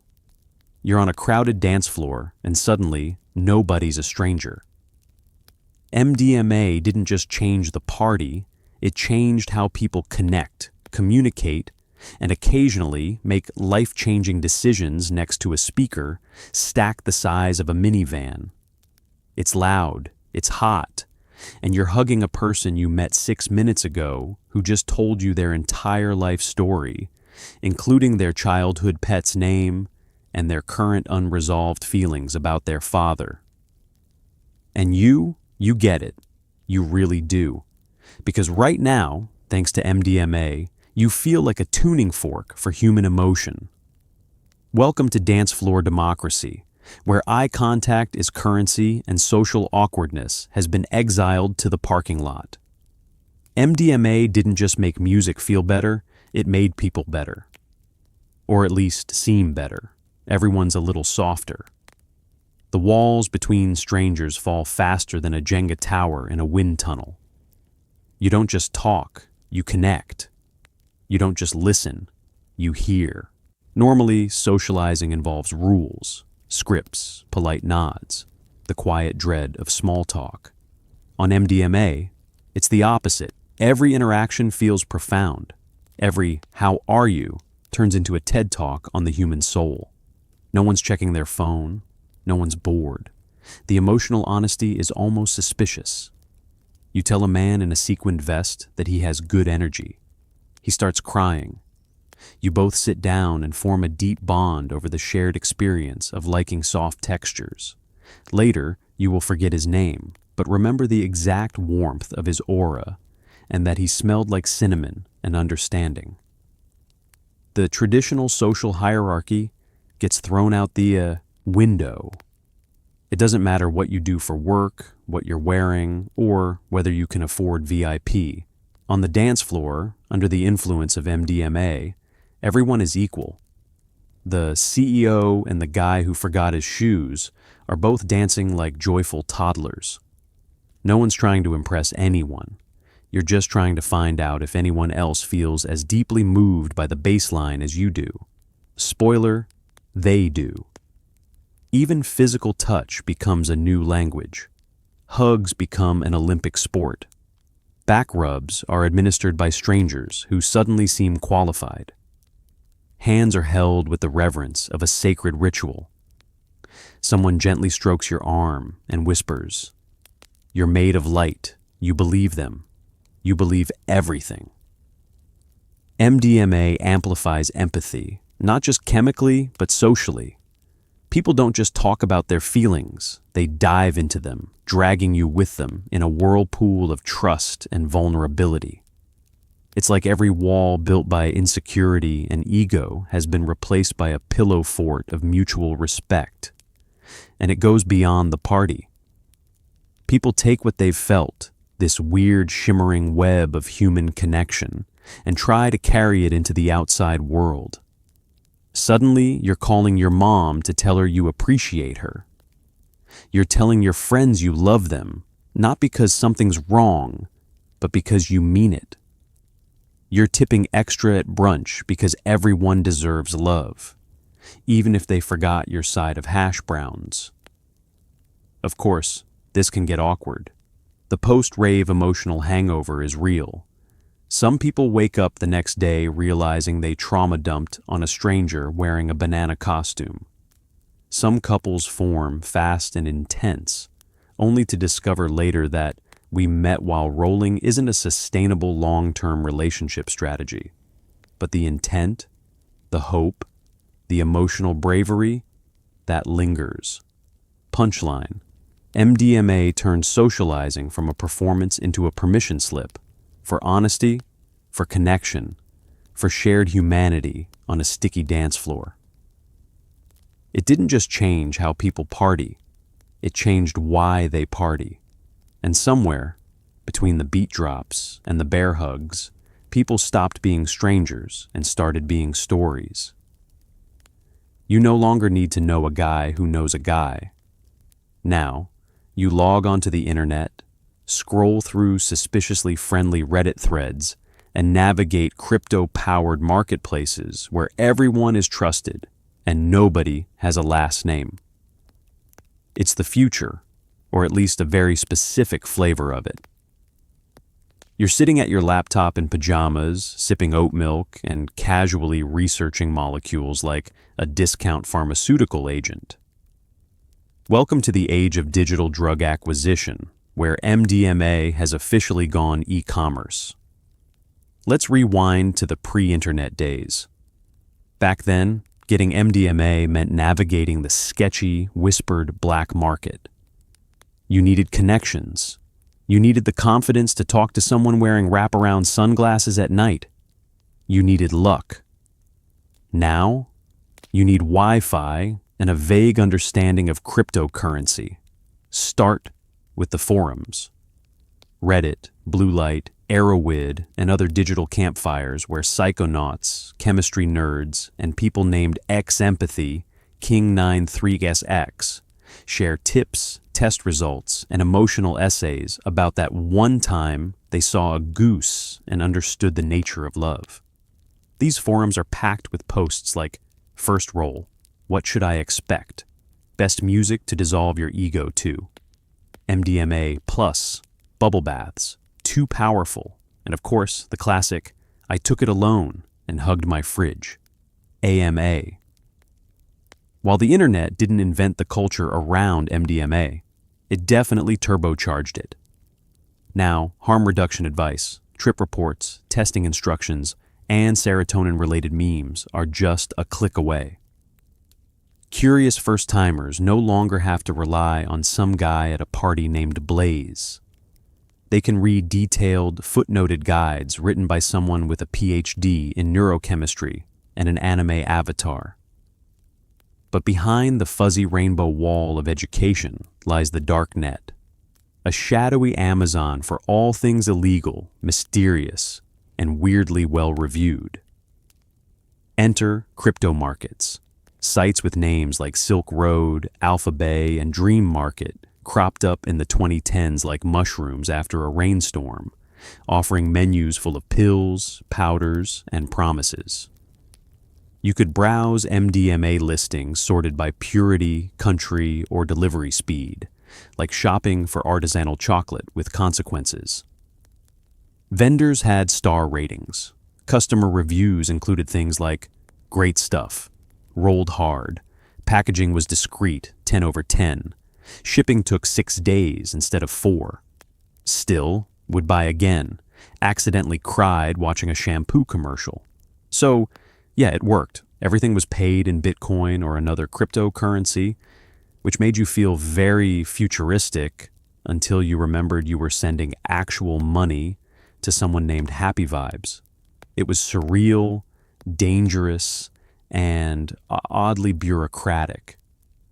There were dispute resolution systems, refund policies, and guides on how to vacuum seal a substance with plausible deniability.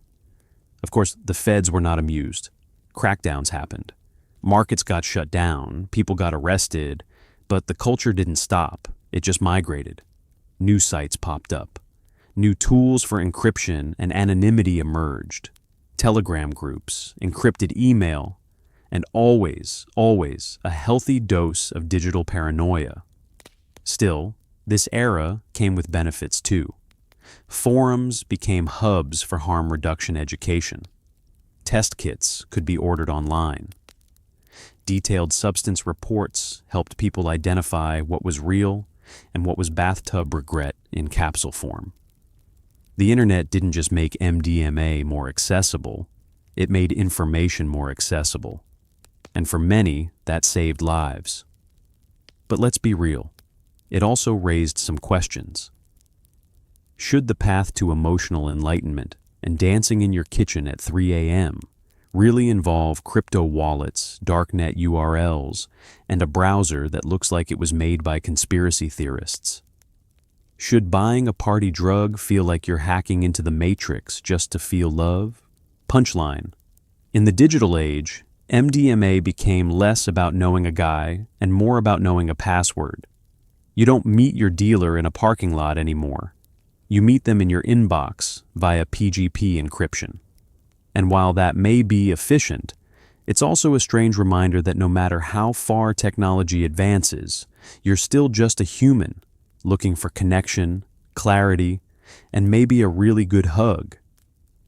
As virtual reality therapy and brain imaging go mainstream, MDMA stands at a strange crossroads, part wellness trend, part medical marvel, part cautionary tale.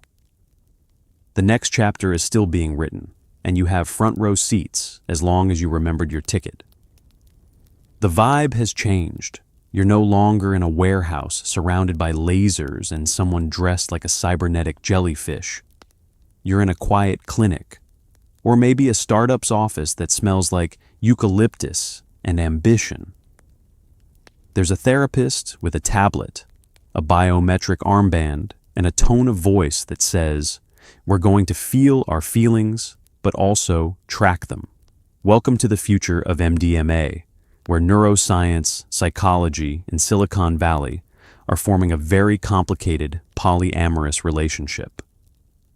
Let's start with virtual reality therapy because, yes, we're there now. Imagine taking a measured dose of MDMA, not at a party, but in a controlled setting. Then putting on a VR headset and stepping into a calming forest, or a room that simulates your childhood home, but without the emotionally confusing wallpaper. Guided by a therapist and real-time biometric feedback, you're not just talking about your trauma, you're walking through it, sometimes literally, with ambient whale sounds and gentle lighting presets. This isn't science fiction. This is happening in pilot programs right now, blending MDMA's emotional openness with cutting-edge immersive therapy. It's like Ready Player One, but instead of a dystopian scavenger hunt, you're crying in a pixelated meadow while confronting unresolved attachment issues. Then there's the brain imaging, fMRI scans that track in real time how MDMA affects neural pathways. Scientists can now watch empathy bloom like a digital flower in your prefrontal cortex. They can observe trauma circuits going offline, social bonding systems lighting up, and your amygdala whispering, maybe we don't have to be scared all the time. The data is convincing. It's not just subjective anymore. It's charts. It's scans. It's graphs that say, hey, maybe this whole hugging drug actually helps people. This is where tech bros meet therapists, a sentence no one asked for, but here we are. Mental health startups are launching wellness labs that combine MDMA-assisted therapy with wearables, apps, and follow-up programs called things like NeuroHug and MoodSync. You journal on your phone. You attend Zoom integration circles. Your Apple Watch reminds you to breathe and reflect on your heart chakra. Meanwhile, the wellness industry, never one to miss a trend, has started sniffing around. MDMA retreats are popping up in countries where the legal environment is slightly more lenient or conveniently vague. They offer multi-day programs with yoga, sound baths, vegan meals, and therapists named Moonbeam, who specialize in emotional exfoliation. And here's the weird part. It's working. People are healing. They're processing trauma that's been stuck for decades. They're reconnecting to parts of themselves long buried beneath cortisol and daily email anxiety. But because there's always a but, there are big questions too. What happens when therapy becomes a luxury item? When the most effective PTSD treatment is only available to people who can afford a retreat in Costa Rica or a $10,000 clinical protocol? What happens when MDMA gets so wrapped in branding that we forget it's also a powerful psychoactive substance, not just a vibe enhancer? We're in uncharted territory, where medical legitimacy, psychedelic capitalism, and digital optimism all collide in a slow-motion group hug. Will MDMA be accepted as a standard treatment, a regulated wellness tool? Or will it be swallowed by hype, lawsuits, and biotech IPOs? Punchline. The future of MDMA is hopeful, weird, and slightly over-designed. It's a place where trauma meets technology, healing meets holograms, and your serotonin might one day be boosted by an FDA-approved headset. Buckle up. The next rave might just happen in a therapist's office with Wi-Fi and oat milk lattes. After all these decades, what has MDMA taught us? From the psychiatrist's office to sunrise on the beach, from joy to risk to redemption, the history of this molecule is both ridiculous and profound. A reminder that humanity will always be chasing connection, sometimes with science, sometimes with glow sticks, and occasionally with a very, very questionable sense of fashion. It started, quite unintentionally, in a German lab. No one meant for MDMA to be a cultural icon. It was a shelved side project, a forgotten molecule that, decades later, would crawl out of obscurity like a socially gifted phoenix, ready to charm both therapists and DJs. Who could have guessed that a compound originally designed to reduce bleeding would end up encouraging people to cry on each other's shoulders while listening to trance music at 3 a.m.? MDMA's story is strange in the most human way. It wasn't just a drug, it was a mirror.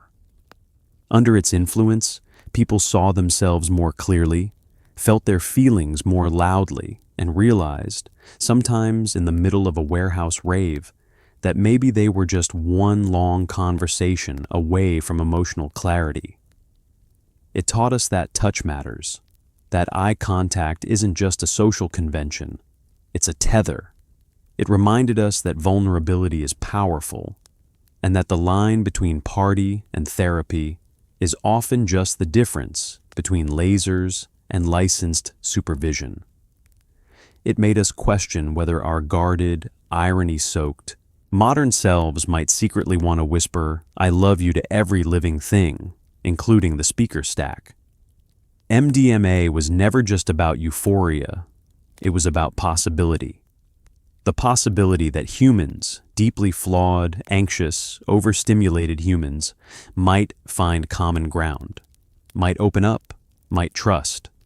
Of course, not all of it was beautiful. There were bad pills, worse decisions, moral panics, misinformation, and overdoses fueled by prohibition, not the molecule itself. There were sensational headlines, heavy-handed crackdowns, and decades lost to political theater that could have been spent learning more, healing better, helping sooner. We learned that fear is loud, but science is patient. We saw researchers push through decades of stigma, gathering data one hard-won study at a time. We watched harm reduction groups hand out water, test kits, and kindness in parking lots and festival fields. We saw a culture evolve from recklessness to responsibility, not perfectly, but earnestly. And somewhere along the way, we stopped seeing MDMA as just a club drug or a dangerous substance. We started seeing it as a tool, a key. Not the answer, but a way to ask better questions. A way to sit with our pain instead of running from it. A way to feel something real in a world increasingly filtered, curated, and emotionally firewalled. Because what MDMA gave us wasn't just a high, it was permission. Permission to be soft, to be open, to be, if only briefly, radically unguarded. And that's the strange legacy of this compound. A chemical that never meant to be famous, but somehow ended up changing everything from neuroscience to nightlife. It taught us that connection is the real drug, and that sometimes, to find it, we need help quieting the noise in our heads. Punchline. In the end, MDMA's journey is our journey. Confused, hopeful, chaotic, and a little sweaty. It taught us that it's okay to feel deeply, to dance badly, and to say, "I love you, man," even if you forget the guy's name 5 minutes later. Because what matters most isn't the serotonin, the sparkle, or the science. It's the human inside, all of it, aching to be seen, heard, and held. Preferably while wearing something ridiculous that glows in the dark. It's the late 90s, and your local news anchor is warning about dangerous new designer drugs with more enthusiasm than a kid at Halloween. Urban legends run wild. Pills laced with rat poison, glow-in-the-dark tattoos, and stories of people who dance themselves to death. Half the things you hear are complete nonsense, but now you can't even eat a Smartie without a wave of existential dread. Let's set the mood. The internet is still young. Everyone's downloading Limp Bizkit songs on LimeWire, and society has just discovered that teenagers are enjoying themselves. Naturally, it's time to panic. Enter the pill panic era, a golden age of media fear-mongering, awkward school assemblies, and informational pamphlets that feel like they were written by someone who once saw a rave in a dream and decided it was the apocalypse. It starts with a whisper. Someone heard about a girl who took a single pill and exploded. Or maybe she melted. Or maybe she drank so much water her organs turned into soup. The point is, nobody checked. Because in the absence of facts, fear becomes very creative. Parents clutched pearls. Teachers showed grainy VHS tapes featuring people in glitter pants passing out next to bass speakers. A neighbor once told you that someone in the next town took a yellow dolphin pill and hasn't blinked since. There's zero evidence for any of it. But your brain, now fully trained by the nightly news, treats all party candy with the same suspicion usually reserved for unmarked vans. News anchors were the worst. Every week, there'd be a special report titled something like "Deadly Dance Drugs." Is your teen high right now? Accompanied by ominous B-roll of glow sticks and kids having slightly too much fun.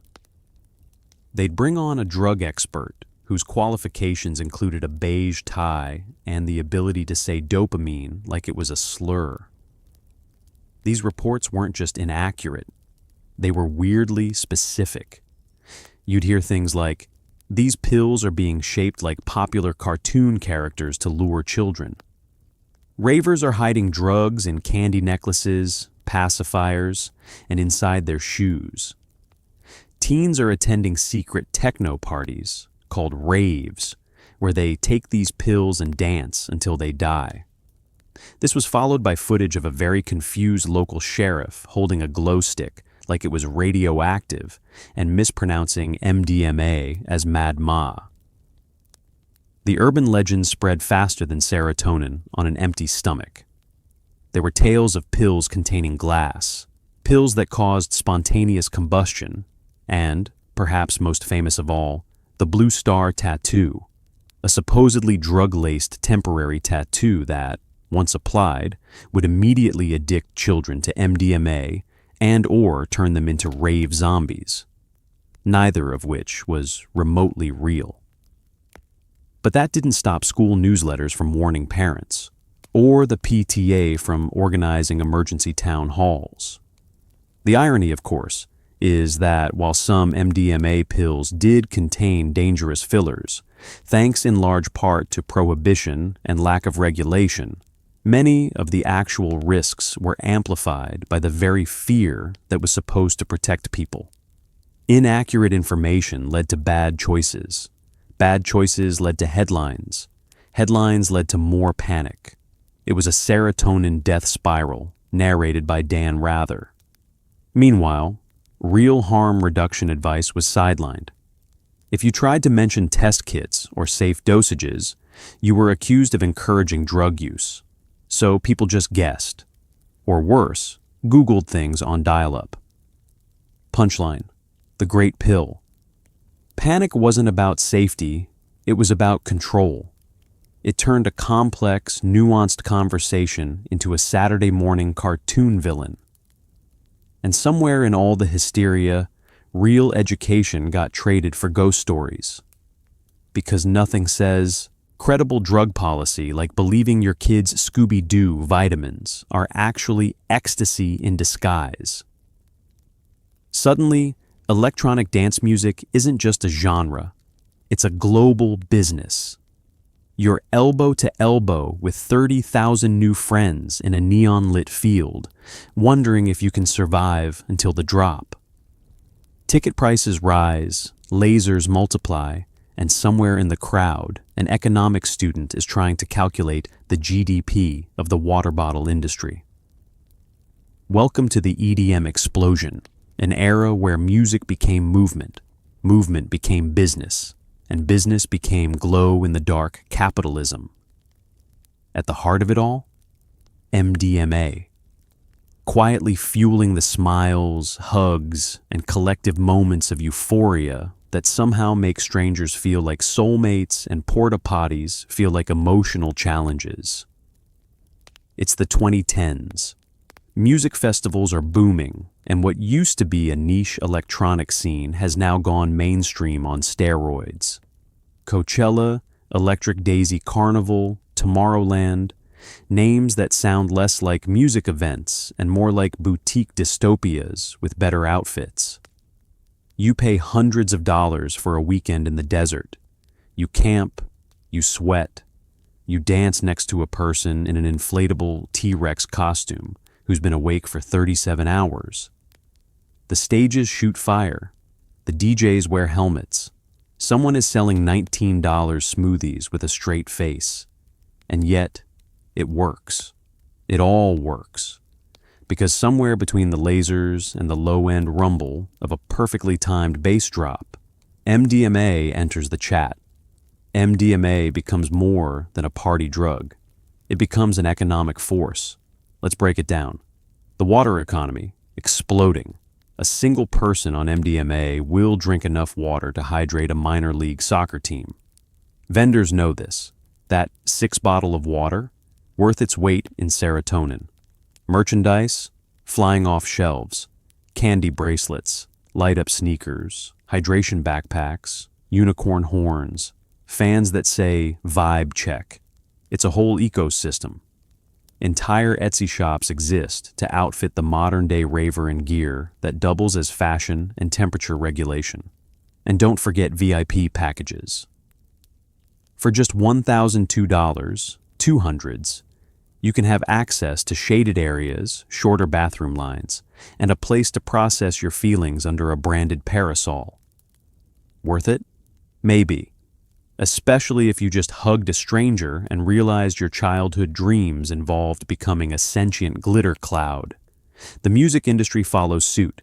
EDM becomes global pop currency. Artists like Calvin Harris, David Guetta, and Avicii fill stadiums. Collabs with mainstream pop stars flood the charts. What was once fringe and underground now headlines Vegas residencies and corporate-sponsored mega festivals.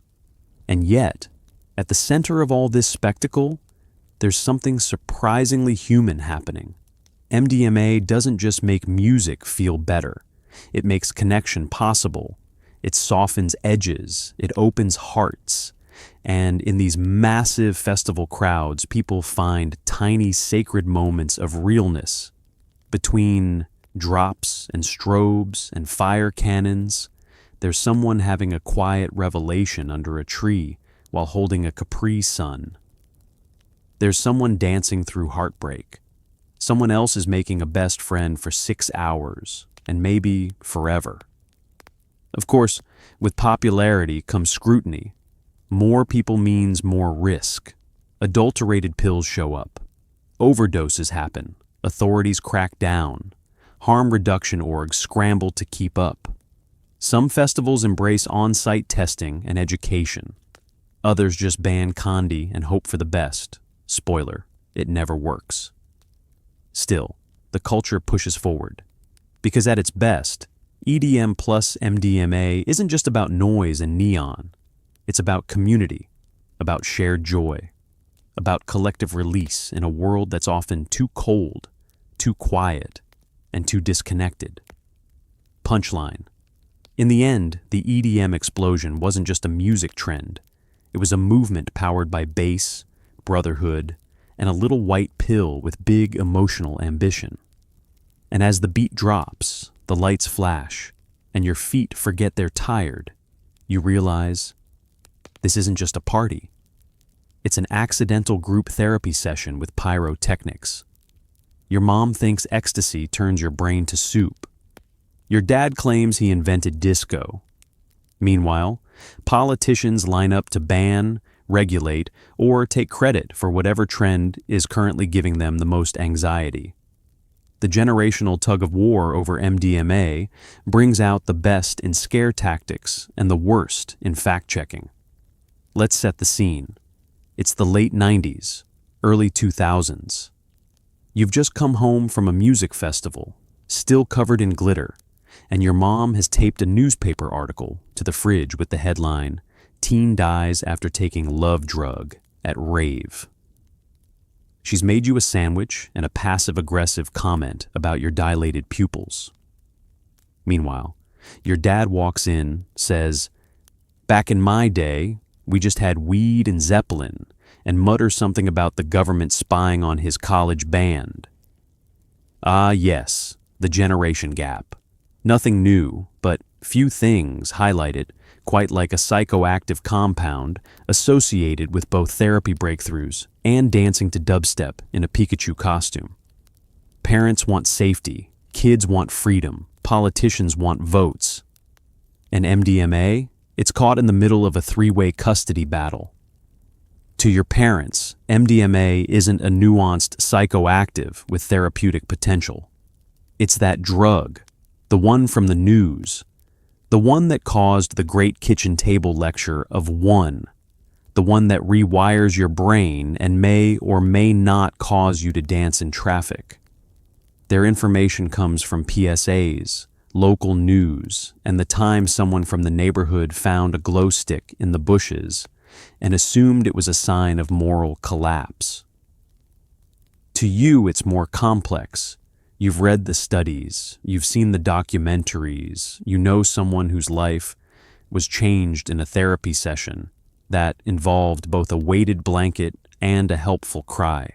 And also, yes, you may have seen God during a Tiesto set. Both things can be true. Now, let's add politicians to the mix. Nothing says re-election strategy like being tough on drugs. Doesn't matter if the science is outdated or the substance in question is helping veterans recover from trauma. All that matters is optics. So MDMA becomes a prop, a villain, a headline generator. Crackdowns are ordered, speeches are made.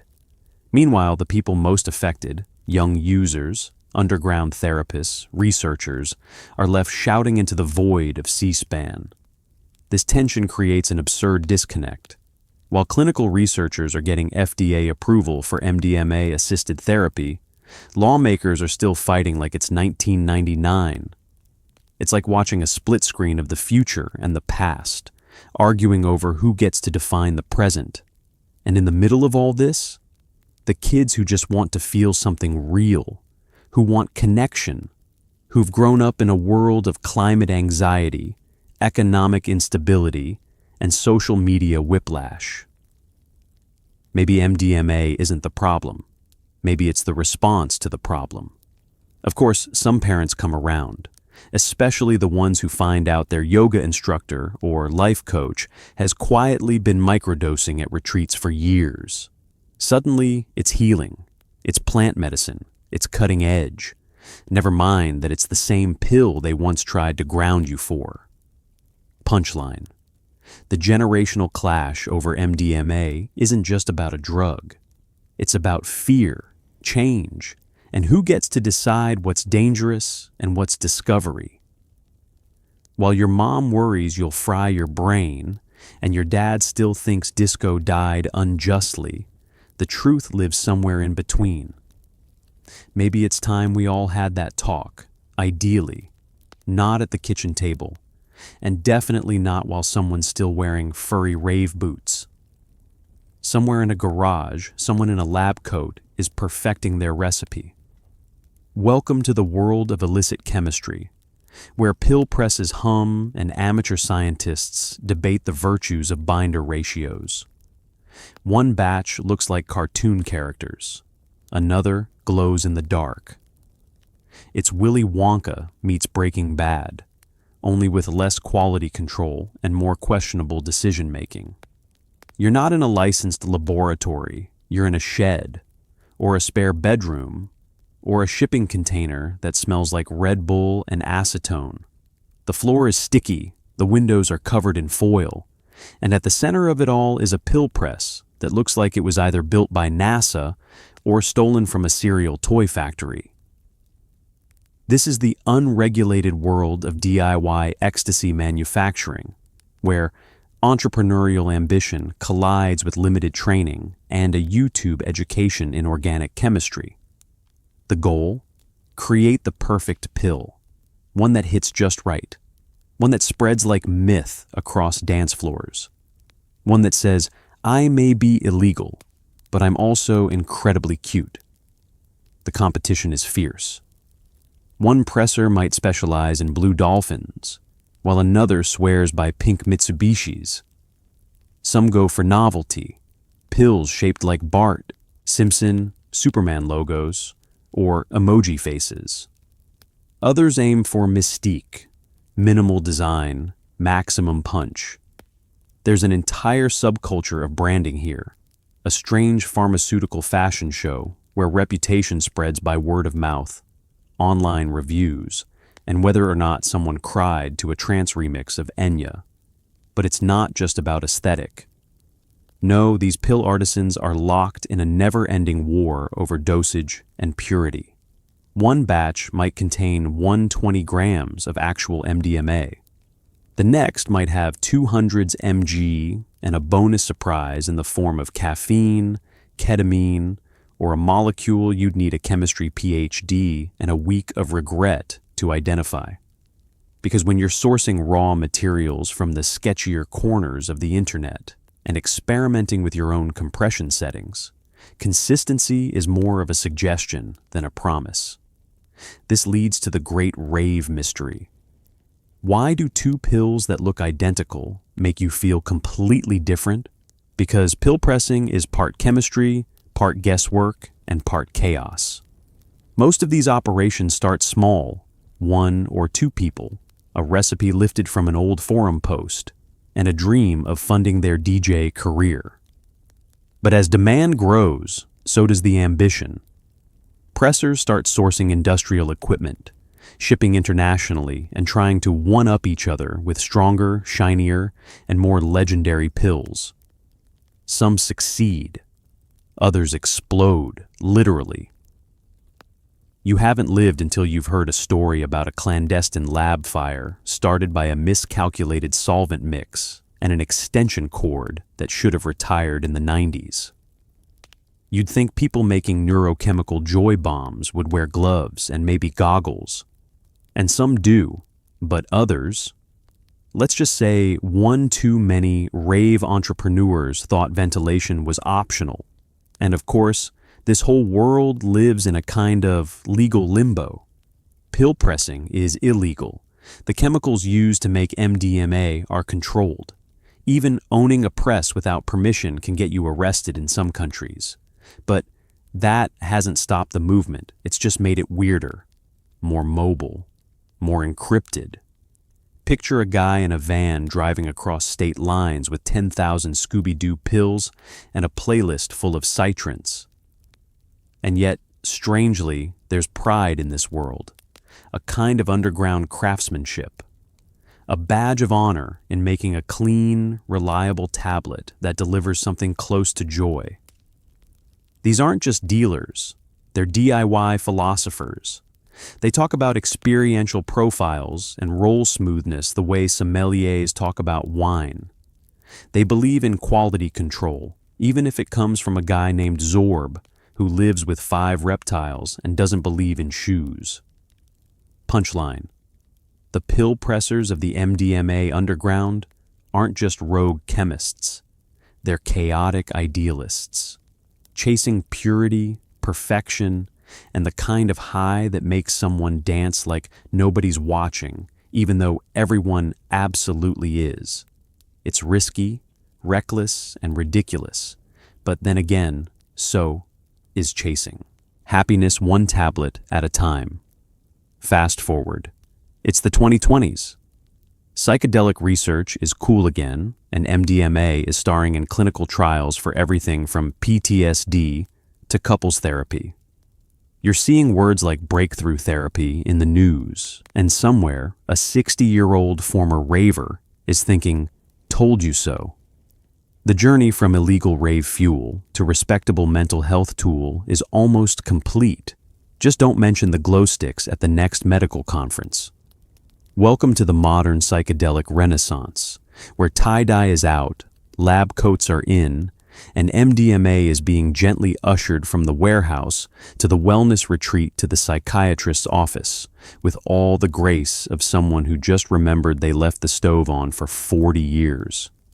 After decades of cultural exile, labeled as dangerous, demonized by DARE, and railed against by nervous lawmakers, MDMA is now being reintroduced to polite society. And it's thriving. Like a once-disgraced pop star returning from rehab with a memoir, it's getting a second act, a respectable one, with peer-reviewed footnotes. The buzzword? Breakthrough therapy. That's the FDA's official designation for treatments. Showing such promise, they fast-track the research. It's not just an endorsement, it's an apology. It's the government saying, okay, maybe you were onto something while wearing alien antennae and hugging a palm tree. Clinical trials, real ones, with real scientists and real clipboards, have shown remarkable success treating PTSD using MDMA-assisted therapy. And we're not talking about mild stress from inbox overflow. We're talking treatment-resistant, years-long trauma, the kind that doesn't flinch at traditional meds, shrugs at talk therapy, and stares blankly at yoga. But under the influence of MDMA, paired with skilled guidance, people are breaking through. opening up, processing memories they couldn't face, finding compassion for themselves, for others, even for things they once buried so deep they thought they'd never feel again. And it's not just PTSD. Researchers are exploring MDMA's role in couples therapy, end-of-life anxiety, addiction treatment, and more. Because as it turns out, when you reduce fear, increase trust, and amplify empathy, conversations get really productive. You might still argue about who left the cap off the toothpaste, but now you're doing it with emotional honesty and unusually kind eye contact. This renaissance has also led to a soft rebranding. MDMA isn't just ecstasy anymore, it's 3,4-methylenedioxymethamphetamine, thank you very much, or entactogen, a term that sounds like it belongs on a SAT bio section, but basically means a thing that makes you feel really, really connected. The vibe is less rave and more retreat. No strobes, no subs, just therapists, breathing exercises, and perhaps a small, respectful gong. But let's not pretend this transformation happened overnight. It took activists, scientists, former users, and nonprofit orgs working through decades of stigma, legal hurdles, and awkward Thanksgiving dinners. It took people testifying before Congress, publishing studies, and convincing insurance companies that MDMA wasn't going to turn your clients into glow-stick-wielding liabilities. It also took societal exhaustion, burnout, anxiety, isolation. Everyone's been riding the emotional roller coaster of modern life without a seatbelt. The world needed something more than pills that numbed or therapies that looped. It needed something transformational, and MDMA stepped out of the shadows, dusted off its reputation, and said, "Remember me?" Of course, there's still resistance. Some critics see it as a trend. Some still hear psychedelic and picture someone licking a toad while screaming at a lava lamp. But the data speaks louder than the panic. And in research labs across the world, MDMA is being measured, monitored, and understood. Punchline: the same compound that once fueled midnight dance marathons is now helping people face their deepest fears in daylight with licensed supervision. The psychedelic renaissance isn't just a comeback, it's a reconciliation between science and feeling, between trauma and healing, and quietly between who we were and who we might still become. So tonight, as you tuck yourself into your soft, clean bed with indoor plumbing, a working thermostat, and not a single glow stick in sight, maybe take a quiet moment to be grateful. Grateful that you live in a world where the wildest part of your weekend is choosing between oat milk and almond milk, not wondering if the pill you just took contains equal parts serotonin and sidewalk chalk. Reflect on the odd, incredible, and slightly ridiculous history of MDMA, a molecule born by accident, lost for decades, then rediscovered by a scientist with a soft spot for chemistry and chaos. From therapists' offices to foggy dance floors, from secret handshakes in basements to the bright lights of Ibiza, people have chased connection in every possible way, sometimes with laughter, sometimes with a little too much euphoria, and sometimes with the questionable fashion choices only a 90s raver could truly love. It's easy to look back and laugh at the absurdities, the pacifiers, the water bottles, the endless debates about which cartoon stamp was the real one. But there's also something kind of wonderful about a story where people risked embarrassment, bad music, and legal trouble, all in the hope of feeling closer to themselves, to each other, and to something bigger than another Monday morning. Because if MDMA's history teaches us anything, it's that humans are persistent, hopeful, and yes, just a little bit ridiculous. We want to heal old wounds, dance away heartbreak, and find meaning even in the weirdest corners of a warehouse at sunrise. And even though the world changes, the basic need for joy, connection, and a good story at the end of the night stays the same. So as you drift off, let yourself relax into the softness of the present. Remember, history might be wild, but you made it to a time when comfort, science, and a little common sense actually get to win. Sleep easy. The party's over for now, but the story and the laughter always goes on. Good night.